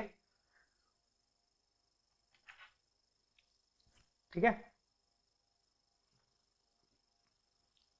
हो गया, समझ में आ गया। Now what is different in this case, मुझे नहीं लगता कि कुछ डिफरेंट है, बल्कि अच्छा केस है और इजी केस है, बल्कि और मेहनत कम हो जाएगी। वो देखो क्या बोल रहा है, conditional waiver of lease payment with no recovery in future. Conditional waiver मतलब मैं गया लेसर के पास, मान लीजिए मैं एक सिनेमा हॉल ऑपरेट करता हूं, मैं सिनेमा हॉल ऑपरेट करता हूं, या मैंने पीवीआर का फ्रेंचाइजी लिया हुआ है एक मॉल में, एक मॉल में। अब मॉल तो किसी और का है, स्पेस मैंने मॉल से मैंने स्पेस लिया है पीवीआर सिनेमास चलाने के लिए, ठीक है ना, मतलब रेंट पे। अब आप समझ सकते हो कि कोविड 19 में सिनेमा हॉल्स बंद हो गए, और if I am not wrong अक्टूबर नवंबर तक भी सिनेमा हॉल्स ओपन नहीं हुए हैं। पूरी इंडिया की बात करें तो सिलेक्टेड स्टेट्स में अलाउ कर दिया गया कि ठीक है ओपन हो सकते हैं with proper safety and care. Like Mumbai का बीच में समझ सुनने में आया था कि अक्टूबर से स्टार्ट हो रहे हैं, मिड अक्टूबर से या फिर नवंबर से, ऐसा ऐसा सुना ही दिया था। बट पूरे पूरे इंडिया में ऑल स्टेट में शायद स्टार्ट अभी तक नहीं हुआ है, या माइट भी शायद कोई जा नहीं रहा है अगर स्टार्ट हुआ भी है तो मैं मान के चलूं कि यार उसकी कोई पता नहीं था कि कब तक कैसा होगा क्या होगा। एज ए लेसी मैं गया ओनर के पास, मैंने बोला कि भैया ये सिनेमा हॉल हमारा बिजनेस है, सिनेमा हॉल का तो हमारा हालत खराब चल रही है, आप हमारा वेव कर दीजिए, लीज रेंट वेव कर दीजिए। लेसर ने बोला कि मैं आपका लीज रेंट वेव करूंगा पर मंथ बेसिस पे सिचुएशन देख के। मतलब मैं आपको ये नहीं कह रहा हूं कि आने वाले 6 महीने का वेव, आने वाले 7 महीने का वेव, 1 साल का वेव, हर महीने के अकॉर्डिंग सिचुएशन देख के। वैसे भी गवर्नमेंट हर महीने का सेपरेट एसओपी निकाल रहा है, तो उसके बेसिस पर हो सकता है शायद अगले महीने से अलाउ कर दे, तो फिर तो बेसिकली जब से गवर्नमेंट अलाउ कर देगी तब से मैं आपसे रेंट लेना शुरू कर दूंगा। इसका मतलब at the point when I got the concession I don't know कि मुझे ये कंसेशन कितने समय तक मिल रहा है। मुझे बस इतना पता है कि इस महीने का मुझे पे नहीं करना पड़ेगा, अगले महीने का मुझे पे करना पड़ेगा कि नहीं आई डोंट नो, फिर अगले महीने के पे करना पड़ेगा कि नहीं उसके लिए सेकंड नेक्स्ट मंथ में जब अपन आएंगे तब हमें मालूम पड़ेगा। So basically this is called conditional waiver, ठीक है ना। तो कंडीशनल वेवर और आसान हो गया, पता है क्यों? कंडीशनल वेवर में आपको प्रेजेंट वैल्यूज भी निकालने की जरूरत नहीं, because now under conditional waiver you don't know the exact cash outflow, आपको कैश आउटफ्लो पता ही नहीं है। नेक्स्ट मंथ आपको पे करना पड़ेगा कि नहीं करना पड़ेगा ये आपको पता नहीं, उसके नेक्स्ट मंथ पे करना पड़ेगा कि नहीं करना पड़ेगा आपको पता नहीं, you don't know, so you can't even expect the cash outflow. What will you do at the end of every month? जब आप लीज लाइबिलिटी का अकाउंट बनाते हो, जैसे एक बात बताओ, जो आप लीज लाइबिलिटी का अकाउंट बनाते हो, मान लो आपके पास बाय बैलेंस पड़ा हुआ है 7 लाख रुपीस, ठीक है ना, बाय बैलेंस 7 लाख रुपीस ये पड़ा हुआ है 1 अप्रैल 2020 को। आपने अप्रैल के महीने में ही आप गए और आपने लेसर को बोला मुझे कंसेशन चाहिए, लेसर ने बोला ठीक है कंडीशनल वेवर ले लो, मतलब अप्रैल का मत दो, मई का, मैंने बोला मई का, उसने बोला मई का अभी नहीं बोल सकते बेस्ड ऑन एसओपी। मैंने बोला अच्छा चलो ठीक है कोई बात नहीं, तो मैंने सबसे पहले तो इंटरेस्ट चार्ज किया यहाँ पर 1% पर एनम के हिसाब से, तो 7 लाख इंटू 1% 7,000 का इंटरेस्ट चार्ज हुआ। फिर 30 अप्रैल आया, हमें तो पे करने की जरूरत ही नहीं है, तो जब हम यहाँ पर बैंक करते हैं तो ये तो हमें पे करने की जरूरत ही नहीं, तो इसलिए हम करेंगे टू P&L, मतलब सीधा सीधा जितना जितना मुझे पे करना था पर मैंने पे नहीं किया, सीधा सीधा चला गया P&L में, मतलब 50,000 चला गया P&L में। अब 30 अप्रैल को क्या बचा? बैलेंस 7 लाख प्लस 7,000 माइनस 50,000, ये आ गया 6,57,000। चलो बॉस ये हो गया खत्म। अब आते हैं अगले महीने में, बाय बैलेंस 6,57,000 कितना 1, ये अप्रैल था, ये हो गया 1 मई 2020, 1 मई को हो गया, मैं वापस आया 1 मई को, इंटरेस्ट चार्ज हुआ बाय इंटरेस्ट 6,570, मैंने बोला लेसर के पास, देखो इस महीने भी हमारा पीवीआर खुला नहीं है, सिनेमा हॉल खुला नहीं है, मैं नहीं पे करूंगा। उसने बोला चलो ठीक है, पे नहीं करना। मैंने बोला अगले महीने का क्या? उसने बोला अगले महीने का अभी कुछ नहीं बोल सकते। तो फिर टू पी&L 50,000 टू बैलेंस। अरे कहने का मतलब जब मुझे पता ही नहीं कि मेरे आगे आने वाले पेमेंट्स कितने सर्टेन है, मुझे सर्टेनिटी पता नहीं है, तो मुझे प्रेजेंट वैल्यू निकालने की जरूरत नहीं। हर महीने का जो वेवर हो रहा है वो डायरेक्टली पी&L में डाल दो, दैट्स इट। मतलब टू बैंक करते थे, अब टू पी&L करते जाओ, दैट्स इट। इतना आसान। आई बात समझ में? सो ये वही है। क्या बोल रहा है? There might be the case where lessor agree to waive lease payment only till the date when lockdown will be lifted, will lift, that is the date till which business of lessee will be most affected. Hence here it is a conditional waiver where exact period of waiver is not known. Lessor ये agree हो गया कि चल ठीक है, जब तक lockdown lift नहीं हो जाता तब तक मैं तेरे को वेव करूंगा। अब लॉकडाउन कब लिफ्ट होगा ये तो हम नहीं जानते भाई, ये तो इवन गवर्नमेंट ऑफ इंडिया भी नहीं जानती। वो तो हर डे वाइज बेसिस पर जज कर रही है कि यार हमें क्या करना चाहिए, क्या क्या चीजों को वापस से ओपन करना चाहिए। समझ में आई बात की नहीं? Reduce the lease liability on monthly basis only till the time rent concession continues. जब जब आपको रेंट कंसेशन मिल रहा है आप लाइबिलिटी रिड्यूस करके पी&L में डाल दो and charge to the statement of profit and loss. बस आपको यही पॉइंट इंपॉर्टेंट समझनी है। आगे interest finance charge shall be accrued monthly at the same original discount rate. Interest जैसे निकालते हो वैसे निकालते जाओगे। ROU asset shall be tested for improvement, that's it। आपको कुछ करने की जरूरत नहीं, इतना आसान। क्या दिक्कत? मजे ही मजे। कोई प्रेजेंट वैल्यू निकालने की जरूरत नहीं, कुछ करने की जरूरत नहीं, simple. So guys this was basically para 46B की कंडीशंस और पैरा 46A की अकाउंटिंग। तो basically this was the para 46। What do you mean by para 46 of Ind AS 116? ये पैरा 46 जरूर याद करना। With this para 46 talk about COVID-19 related rent concession. This is the alternative accounting. Alternative accounting means there's the original lease modification accounting, but this is the alternative of lease modification basically. So what is the difference between lease modification accounting and para 46 accounting? Para 46 accounting is only and only to be applicable when there's a COVID-19 related rent concession and when we are fulfilling some basic conditions. What are the conditions? The rent concession is given because of COVID-19, ठीक है ना? Revised lease payment after the concession must be less than or equal to the original lease payments before concession. Third, concession, rent concession in respect of payments only and only those payments which are due on or before 30th June 2021. ठीक है ना? 30th June 2021 के बाद के भी payments पे अगर मुझे कंसेशन मिला है, so you can't apply para 46 overall. Fourth, no major change in any other terms and conditions, no substantive changes in any other conditions and terms of the lease agreement. ठीक है, ये चार condition. Now what to do? अगर आप ये चार conditions follow कर रहे हो, लेसी के ऊपर अप्लाई होगा। तो lessee has option, either lessee can follow lease modification accounting properly. If it follows lease modification accounting, lessee needs the revised discounting rate.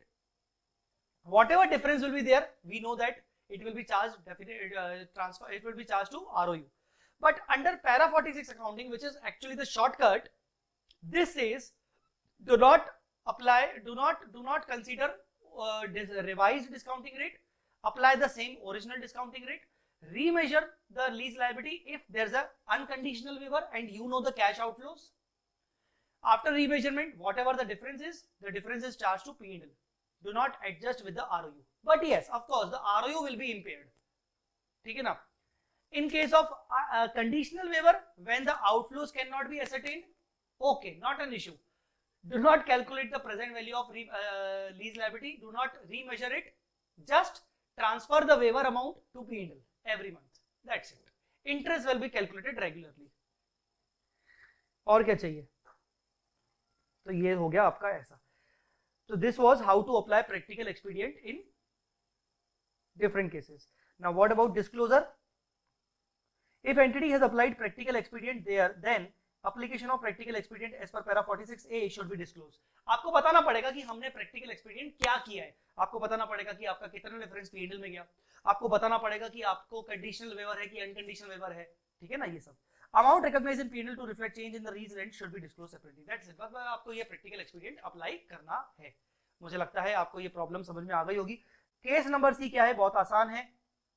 waiver of lease rent on the monthly basis from April 20 to the date when the lockdown will be lifted. Assume lockdown lifted on 1st October. इसका मतलब हमें waiver 30th सितंबर तक मिला, but अप्रैल को हम नहीं जानते थे कि 30th सितंबर तक मिलेगा। अप्रैल को तो हमें बस ये पता था कि अप्रैल का waiver मिल रहा है। फिर हम मई में आए तो मई में हम ये नहीं जानते थे कि हमें जून जुलाई का मिलेगा कि नहीं, हम तो बस मई में खड़े। तो इसीलिए आप देखेंगे जो लास्ट वाला केस है, केस सी, वो देखो कैसे सॉल्व किया गया है। केस सी, ठीक है ना।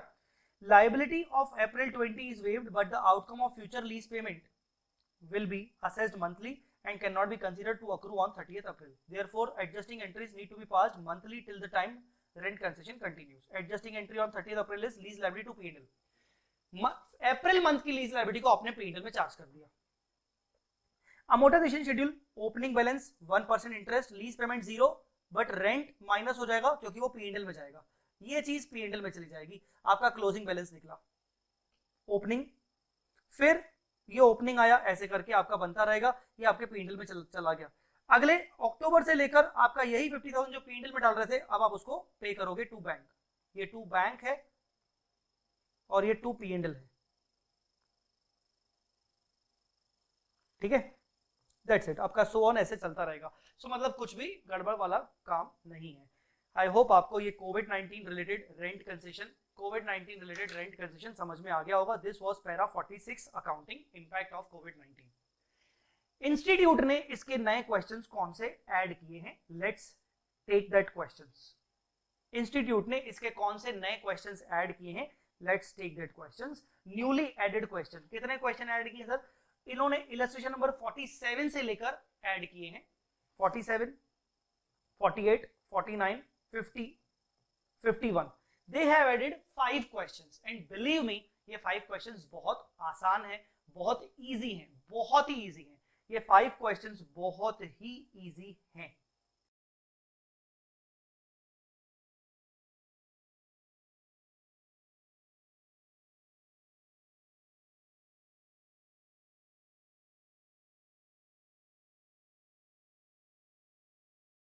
अच्छा, अब बात करते हैं क्वेश्चंस की, ठीक है।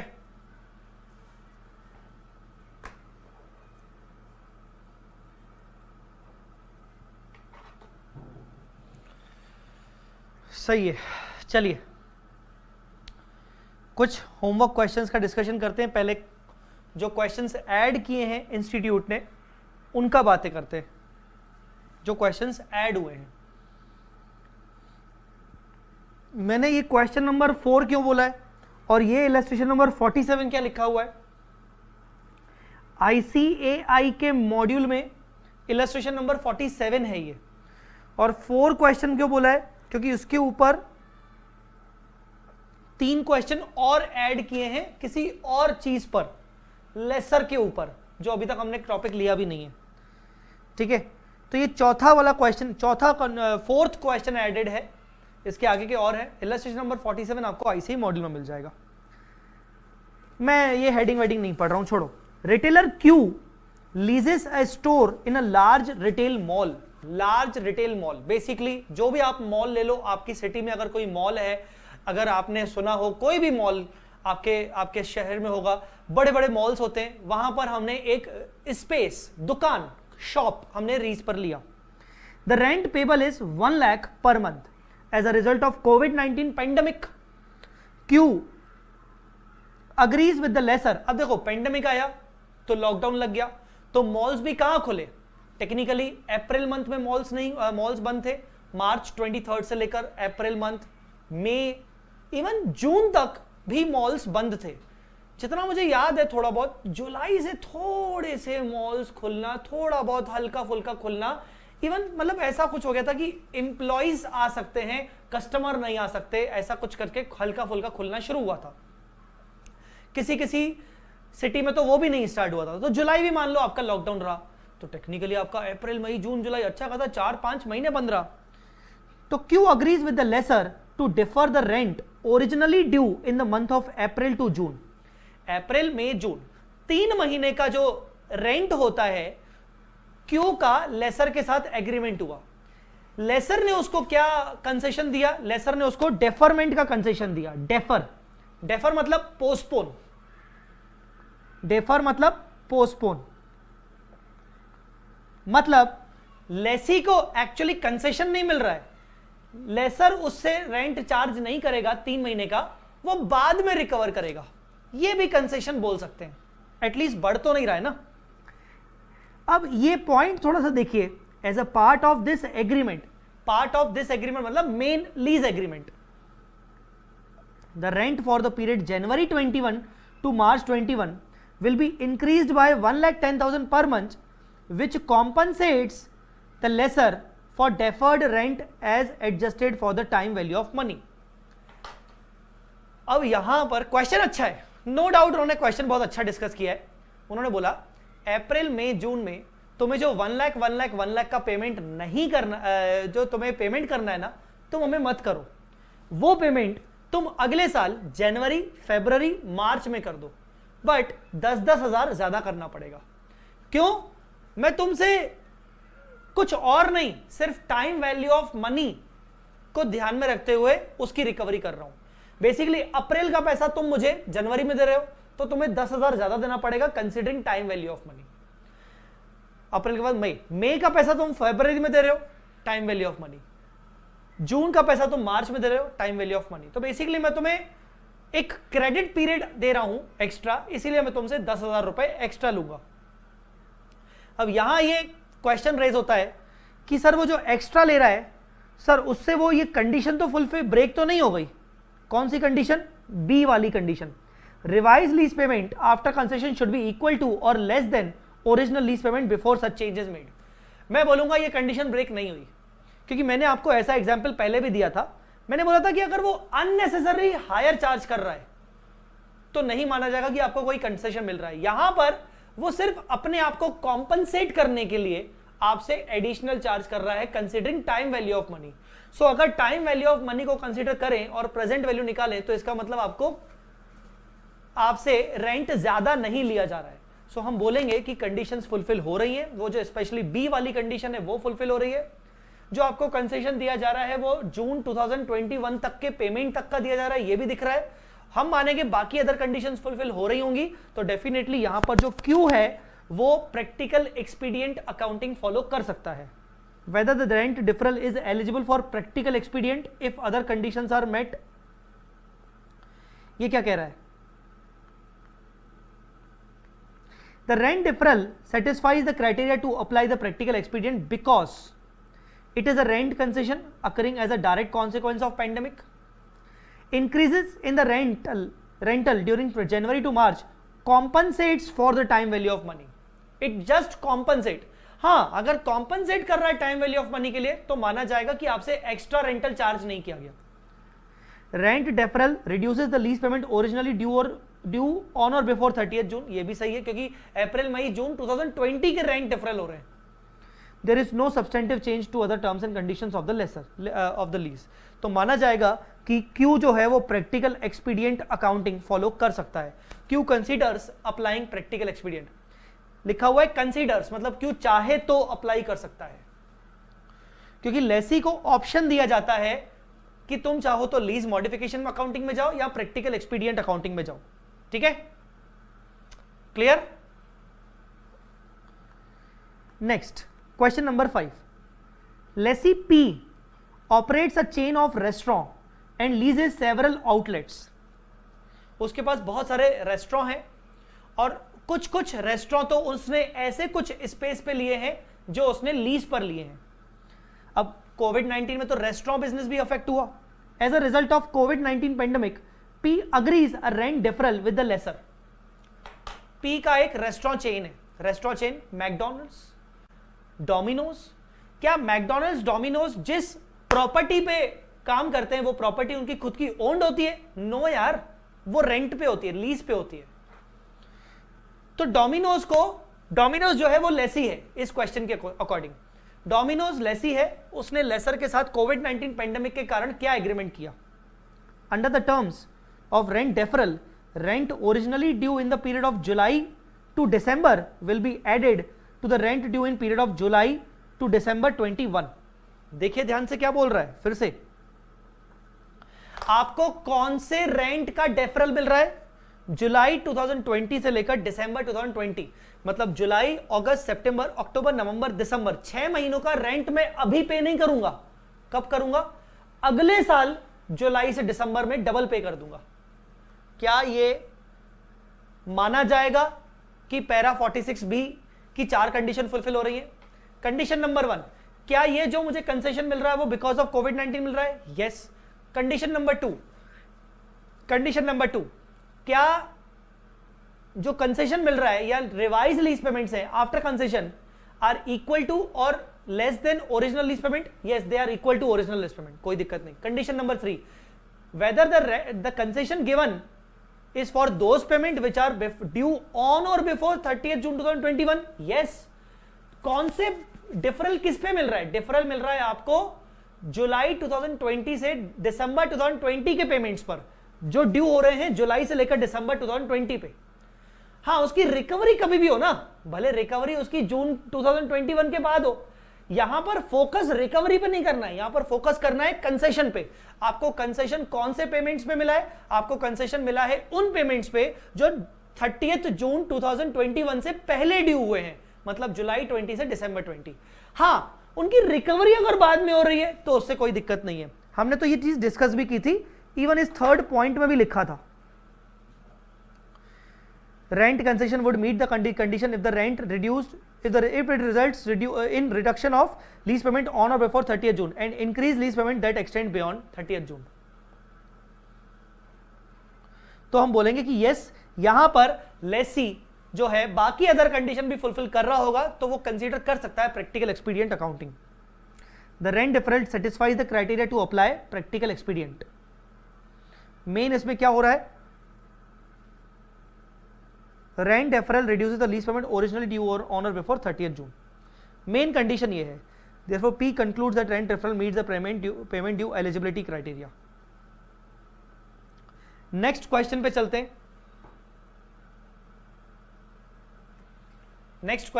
हैं।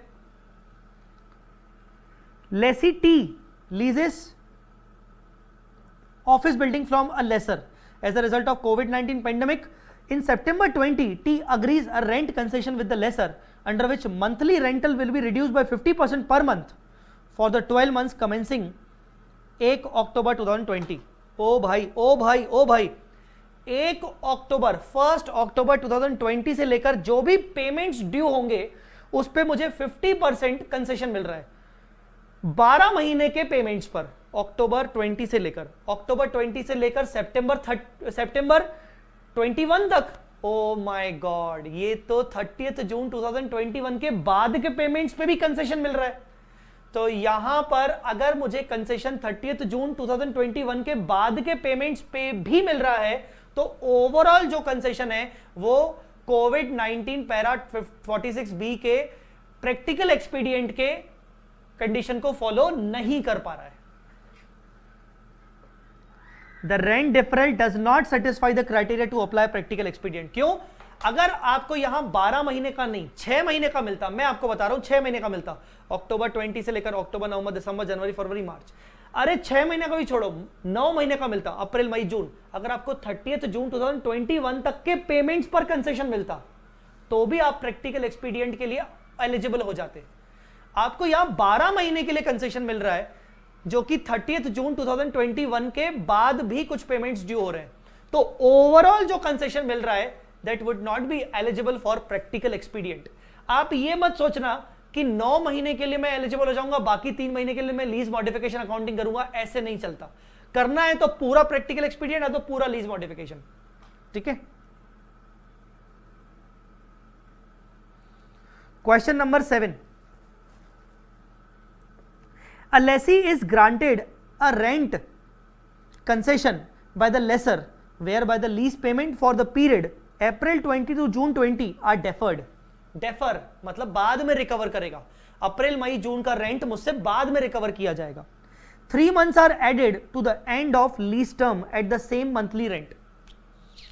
ओ माय गॉड, ये बोल रहा है कि मैं एक काम करता हूं, ऐसा ऐसा कुछ बोल रहा है कि मान लीजिए आपका जो एग्रीमेंट था, मान लीजिए आपका एग्रीमेंट 24 मंथ्स का था। अब यहां कहीं अप्रैल से लेकर जून मैंने आपको कंसेशन दिया।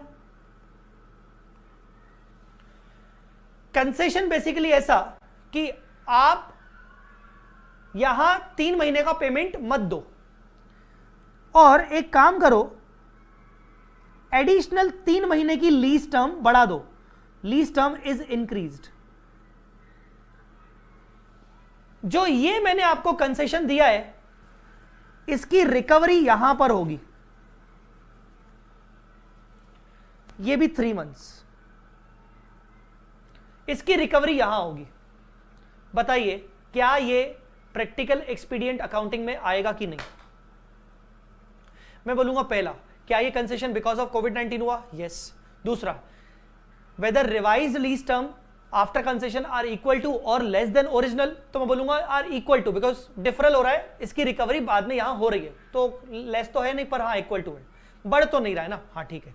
तीसरा, क्या कंसेशन उस पेमेंट के लिए दिया गया जो पेमेंट 30 जून 2021 से पहले ड्यू हो रहा है? तो मैं बोलूंगा यस, अप्रैल 20 से जून 20, मतलब 30 जून 2020 के पेमेंट से। ओके। चौथी condition, fourth condition, no substantial change in other terms and conditions. मैंने आपको बोला था बाकी टर्म्स एंड कंडीशंस में कोई चेंज नहीं होना चाहिए, जैसे कि लीज टर्म में बाकी बदलाव नहीं होना चाहिए, मतलब आप अगर लीज टर्म भी बदल रहे हो, आप राइट टू यूज असेट बदल रहे हो, तो ये तो माना जाएगा कि आपने अदर कंडीशंस भी बदल दी। No substantial change in other terms and conditions. तो यहां पर बस ये क्वेश्चन मार्क आ रहा है कि ये जो एक्स्ट्रा पीरियड बढ़ा दिया गया, क्या इसको माना जाएगा कि there is a change in other terms and conditions? तो मैं बोलूंगा yes, there is a change in other terms and conditions. ये जो है इसको मैं बोलूंगा this is change in other terms and conditions. क्यों? Since it is a change in lease term also.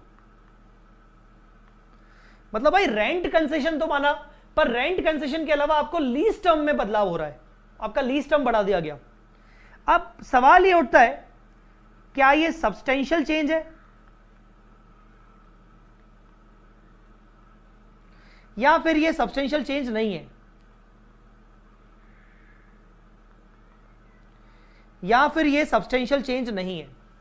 अगर ये सब्सटेंशियल चेंज है तो मैं बोलूंगा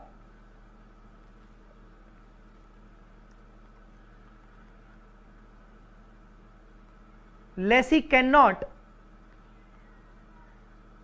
कंसीडर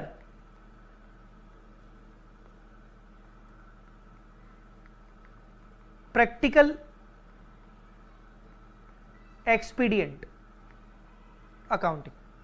और अगर ये सब्सटेंशियल चेंज नहीं है, मैं बोलूंगा 3 महीने को क्या सब्सटेंशियल मान रहे हो, 12-15 महीने मान लेते, 12-15 महीने अगर बढ़ा देते तो अलग बात थी। तो बोलूंगा lessee can consider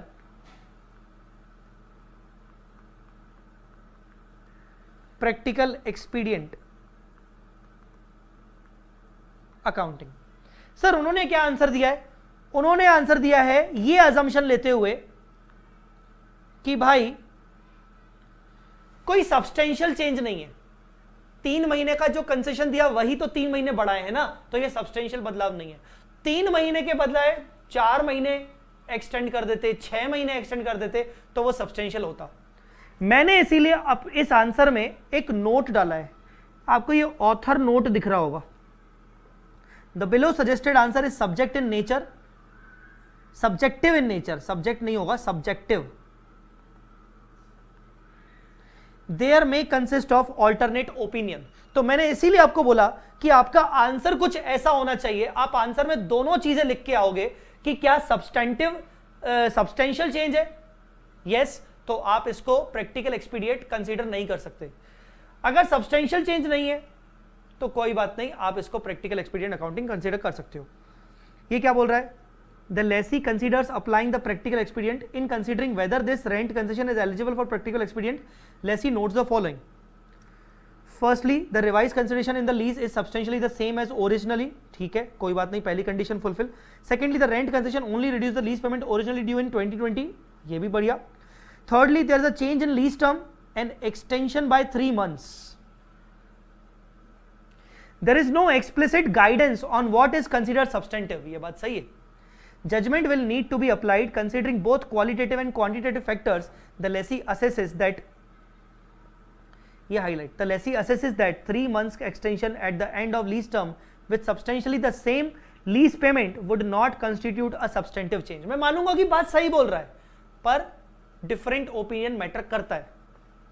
Hence, condition in paragraph 46B of 116 is met since the rent concession is a direct consequence of COVID-19 and all three conditions paragraph 46B of 116 are met.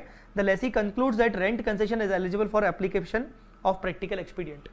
मैं बोलूंगा कि इसमें ऑल्टरनेट ओपिनियन बन सकता है। Institute ने भी अपने आंसर में अलग ही बोला है, there is no explicit guidance on what is considered substantive, ठीक है ना, उन्होंने बोला है, ठीक है, बट हम लिख के आएंगे कि अगर ये सब्सटेंटिव चेंज है तो ये फिर प्रैक्टिकल एक्सपीडियंट फॉलो नहीं कर सकता, ठीक है।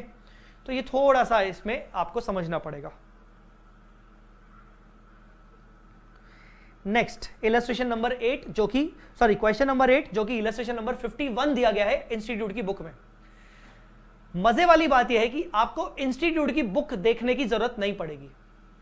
आपको मैं कुछ दिनों में जो मैंने अपडेशंस किए हुए हैं, मैं ये नहीं बोलूंगा कि मैं और मेरी टीम ने मिलकर जो हमने अपडेशंस पर काम किया हुआ है, हमने थोड़ी अपडेशंस किए, अपडेशन तो इंस्टीट्यूट ने किए, पर इंस्टीट्यूशन ने अपडेशन तो कर दिए, उन्होंने नए मॉड्यूल डाल दिए। साला मेहनत किसकी बढ़ गई? बच्चों की। अब बच्चों को या तो यह है कि एक नया नया मॉड्यूल डाउनलोड करो या तो ऑर्डर करो और एक एक पेज पे जाके देखो। हमने इतना ब्यूटीफुली तरीके से उसको अलग से नोट्स में कवर किया है कि आपको नए मॉड्यूल्स में जाने की जरूरत ही नहीं पड़ेगी, और आप बेसिकली जितने भी एफआर के अपडेशंस हैं उनको हमारे नोट्स जो हम एडिशनल नोट्स बना रहे हैं उसी से समझ जाओगे कि उन्होंने अपडेशन किए भी है तो क्या किए हैं और कौन से रेलेवेंट है और कौन से नहीं, ठीक है। लेसी जेड को कोई लोग जी बोलते हैं। लेसी जी entered into a lease contract with lesser L to lease 1500 square meter of retail space for 5 years. The lease commenced on 1st April 18 and the rental payments are 1 lakh payable quarterly in advance. Quarterly in advance मतलब lease start हुआ है 1st April 18 से, मुझे 1 लाख हर quarter payment करना है, और advance मतलब quarter start होगा और मुझे पेमेंट करना है।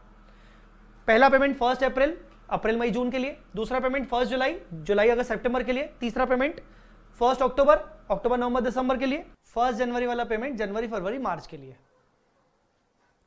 तो ऐसे करके वो क्वार्टरली पेमेंट्स कर रहा है, ठीक है। 1st अप्रैल 2018 से उसका स्टार्ट हुआ।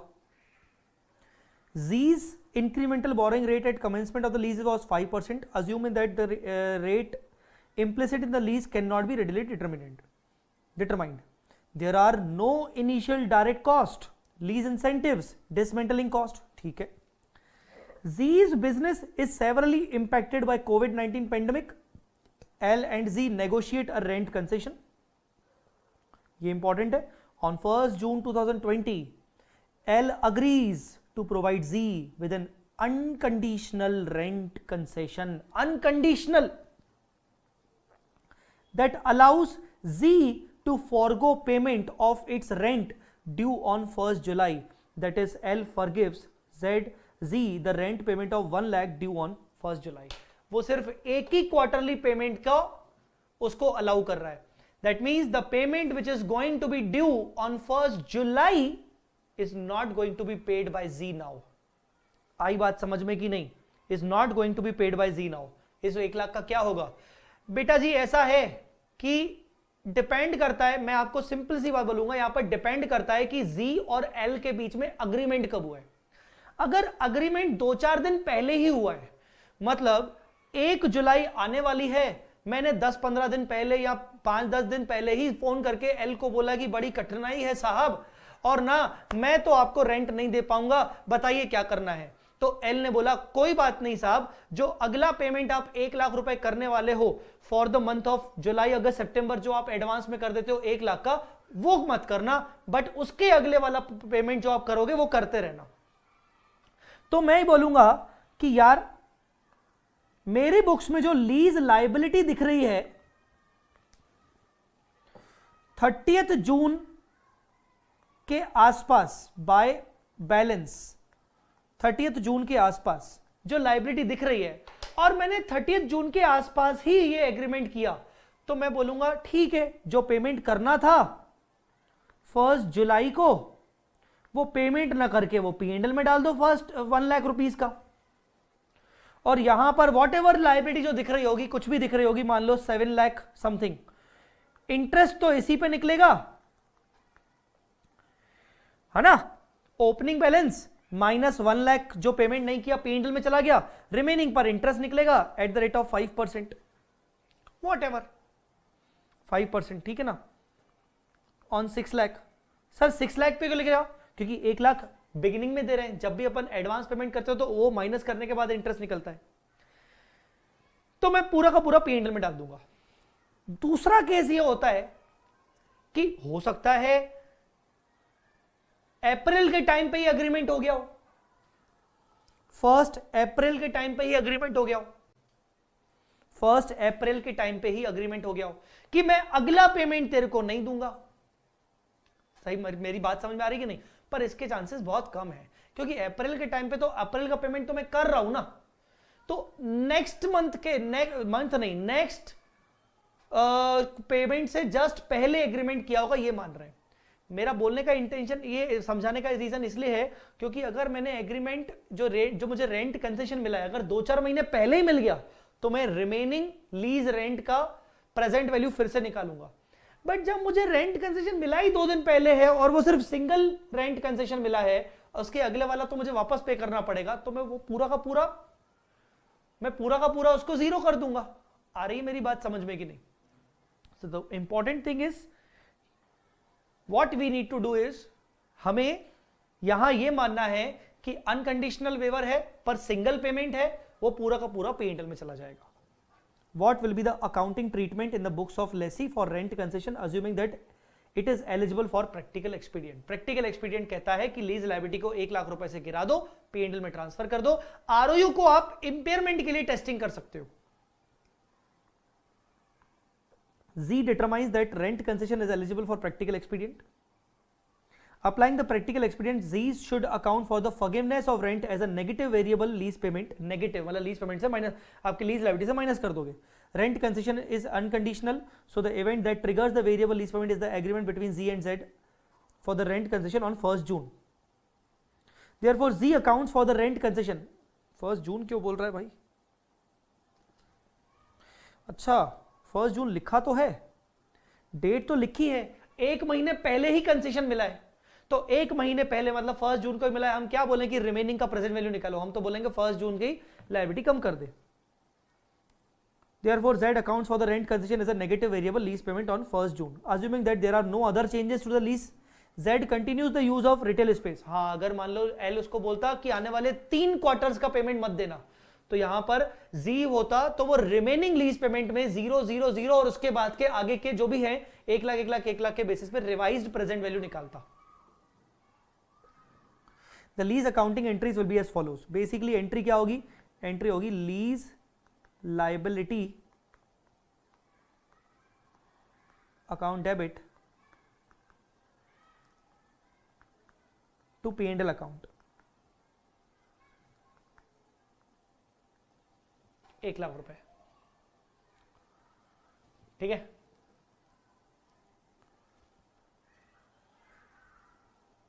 Assuming that there are no other changes, Z continues to use the retail space and the right of use asset is not impaired. हम बोलेंगे subject to impairment. ये बोल रहा है इसने impair नहीं की। Recognize the rent concession as a variable lease payment in profit or loss. Continue to accrue the interest on the lease liability at the unchanged incremental borrowing rate of 5%. That is recorded debit to interest expense and corresponding credit to the lease liability. Interest ऐसे निकालते हैं। After accounting for impact of rent concession, these lease liability represent the present value of all future payments owing to L discounted at the unchanged incremental borrowing rate. Z has effectively derecognized the portion of the lease liability. In addition, Z continues to depreciate the carrying amount of the right of use, which is unchanged as a result of rent concession.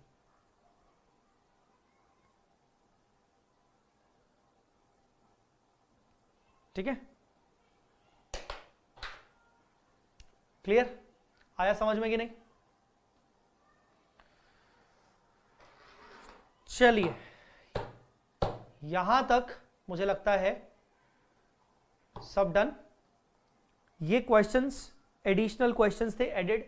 क्या इसमें कोई भी उन्होंने practical question add किया? नहीं किया, जबकि हमने प्रैक्टिकल क्वेश्चन ऑलरेडी आपके साथ पिछली क्लास में डिस्कस कर लिया था। सो बिलीव करिए, डोंट वरी, आपको जो पढ़ाया जा रहा है बिल्कुल अपडेटेड पढ़ाया जा रहा है, बल्कि एक कदम आगे पढ़ाया जा रहा है। मैं एक कदम आगे इसलिए बोल रहा हूं, आपको याद होगा कि हमने इसी इंड AS 116 में इनकम टैक्स डेफर्ड टैक्सेस के भी डिस्कशन किए थे।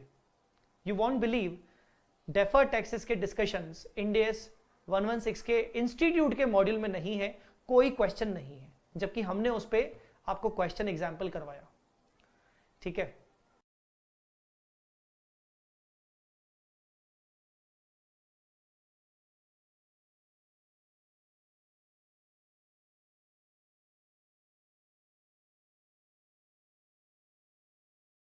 ठीक है सर, बचा है तो क्या बचा है? बचा है तो इस मॉडिफिकेशन से रिलेटेड, लीज मॉडिफिकेशन से रिलेटेड हमारे पास 3 क्वेश्चन बचे हैं, और वो 3 क्वेश्चन आपके मॉडिफिकेशन शीट में आपको मिलेंगे।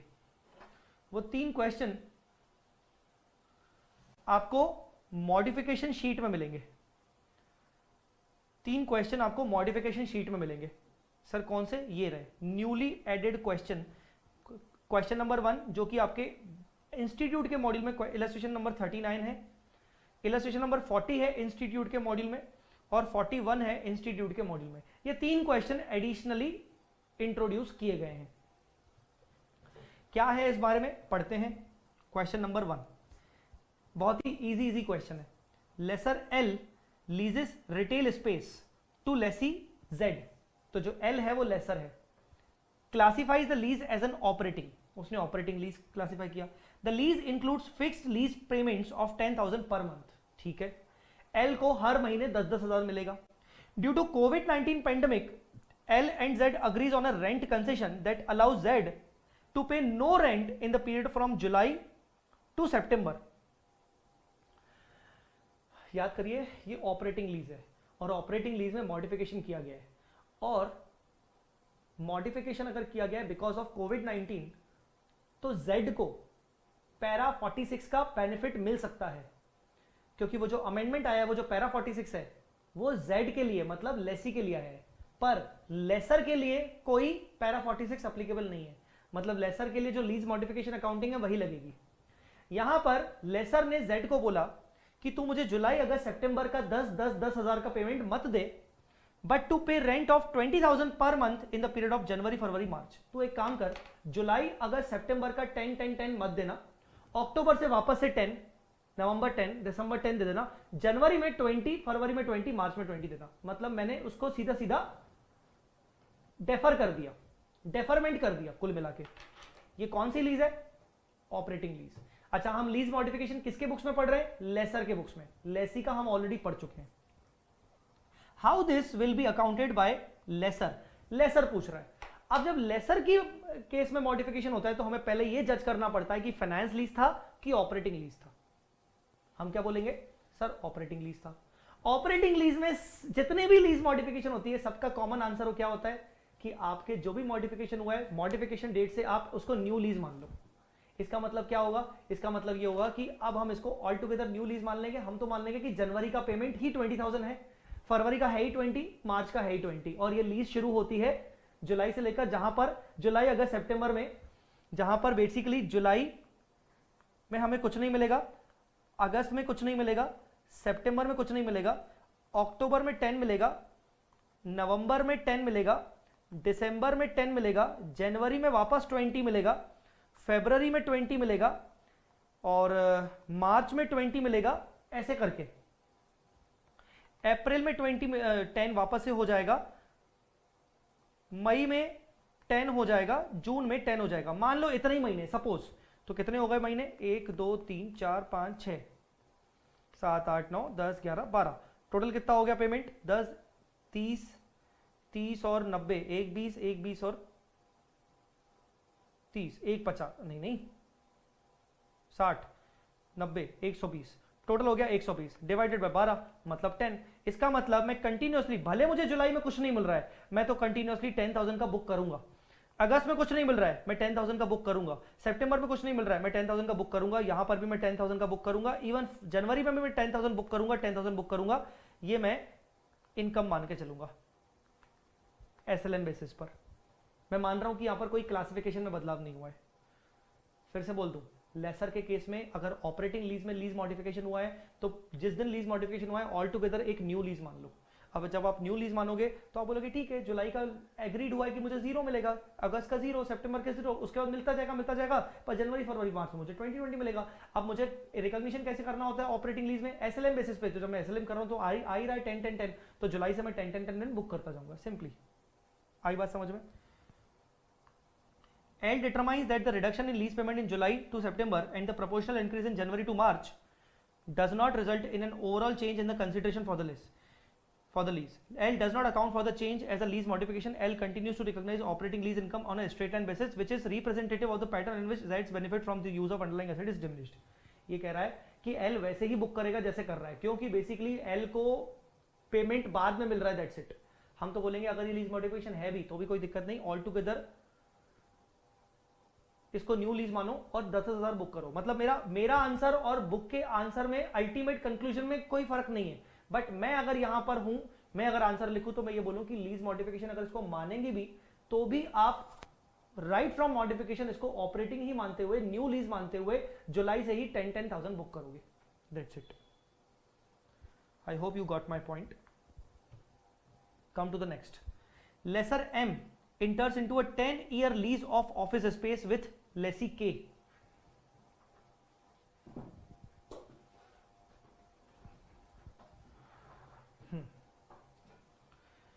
लेसी के के साथ हमने लीज किया, उसको ऑफिस स्पेस दिया 10 साल के लिए, which commences on 1st of April 2015. The rental payments are 15,000 per month, payable in arrears, मतलब हर मंथ के एंड में। M क्लासिफाइज, मतलब lessor M classifies the lease as an operating lease हो रही है।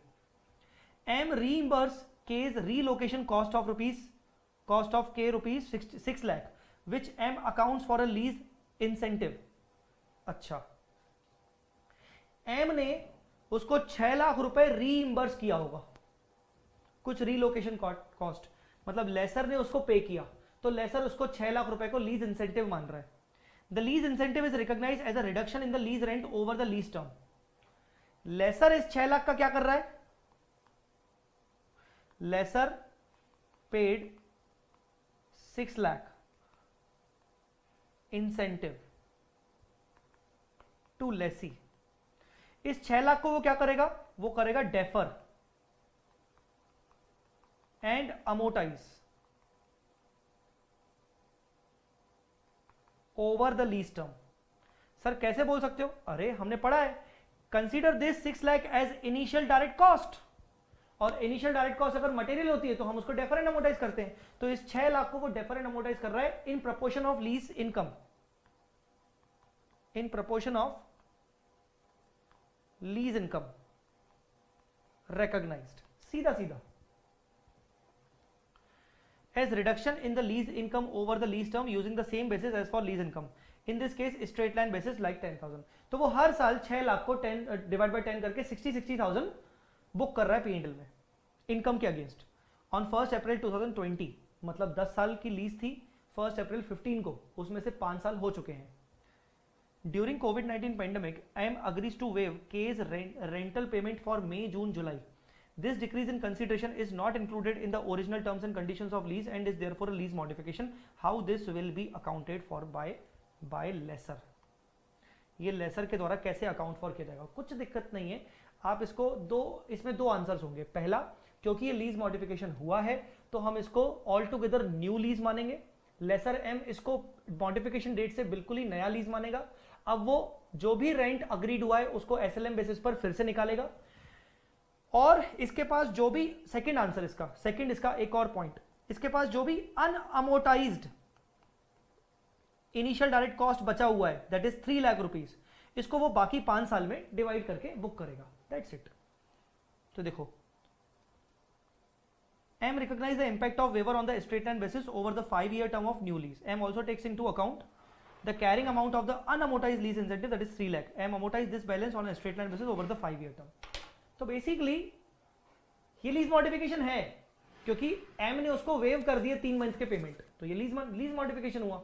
तो लीज मॉडिफिकेशन में क्या होता है, हम ऑल टुगेदर एक न्यू लीज मानते हैं, पर हमारे पास जो बैलेंस रखा हुआ है इनिशियल डायरेक्ट कॉस्ट का अनअमोटाइज, जिसको हम डेफर करते आ रहे थे, उसका क्या करेंगे।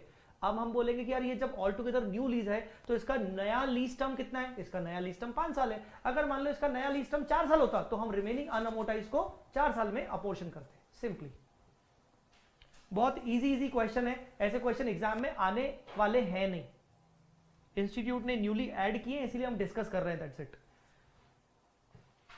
Laser L enters into 8-year lease of 40 lorries मतलब गाड़ियां, with lessee M that commences on 1st January 2018. The lease term approximates the lorry's economic life and no other features indicates that lease transfer or does not transfer substantially all of the risk and rewards incidental to ownership of the lorries. यहाँ कोई बाकी condition fulfil नहीं हो रही है, बस ऐसा लिख रहा है कि the lease term approximates the lorry's economic life. ये पॉइंट इंपॉर्टेंट है। The lease term approximates the lorry's economic life, मतलब जो भी लीज टर्म है वो लॉरी की इकोनॉमिक लाइफ के बराबर है, बाकी और अदर कंडीशन फुलफिल नहीं हो रही। Assuming that substantially all of the risk and rewards incidental to ownership of the lorries are transferred, L classifies the lease as finance lease. L ने इसको फाइनेंस लीज क्लासिफाई कर दिया। अभी तक के ऊपर के 2 क्वेश्चन में हमने देखा कि ऑपरेटिंग लीज क्लासिफाई था और उसमें हमारा लीज मॉडिफिकेशन हो रहा था। अब हम देख रहे हैं कि हमने फाइनेंस लीज क्लासिफाई किया है, अब मॉडिफिकेशन हो रहा है। क्या मॉडिफिकेशन हो रहा है? ड्यूरिंग कोविड-19 pandemic M's business has contracted, मतलब एम का बिजनेस बहुत लॉसेस में चला गया। In June 2020 L and M amend the contract so that it now terminates on 31 December 2020। My God, originally ये लीज टर्म कितने का था? 8 साल का। कब से लेकर? जनवरी 2018 से लेकर। सो अगर आप जनवरी 2018 से काउंट करो तो 2018 पूरा, 19 पूरा, 20 पूरा और 5 साल आगे के, मतलब 2025 तक ये लीज जाने वाली थी। तो ओरिजिनल ये लीज जाने वाली थी 2025 में एक्सपायर होने वाली थी, बट अब ये एक्सपायर होगी 31 दिसंबर 2020 को। अब ये एक्सपायर होगी 31 दिसंबर 2020 को। ओरिजिनली ये लीज 8 साल का था क्योंकि लॉरीज की वैल्यू भी 8 साल, लॉरीज का इकोनॉमिक लाइफ भी 8 साल था, तो इसीलिए हमने इसको फाइनेंस लीज माना था। पर कोविड-19 पेंडेमिक के कारण एम ने बोल दिया कि भाई साहब मैं 31 दिसंबर 2020 के बाद आपकी लॉरीज, आपकी गाड़ियां आपको वापस कर दूंगा, मेरे को नहीं चाहिए, मेरा बिजनेस खराब हो रहा है, मेरा बिजनेस खत्म हो रहा है। अगर ये सिचुएशन पहले पता होती तो हम इसको फाइनेंस लीज नहीं मानते, हम ऑपरेटिंग मानते। ओ माय गॉड, क्या करना चाहिए? सिंपल, क्या करना चाहिए? ऑपरेटिंग मानते तो आप ऑपरेटिंग मान लो। जो असेट को डी रिकॉग्नाइज किया है लेसर ने, मतलब लॉरीज को, उनको वापस से रिकॉग्नाइज करो। किस वैल्यू पे? जिस वैल्यू पे आज लीज रिसीवेबल दिख रहा है लेसर की बुक्स में, और लीज रिसीवेबल को क्रेडिट कर दो। Simple answer. Early termination was not a part of the original terms and conditions and this is therefore a lease modification. Modification does not grant M an additional right to use the asset and underlying asset and therefore cannot be accounted for separately. Obviously, इसका account for lessor क्या करेगा? Simple, आपको पता है, एक तो वो derecognise करेगा फाइनेंस लीज रिसीवेबल को और रिकॉग्नाइज करेगा अंडरलाइंग असेट को in its statement of financial position.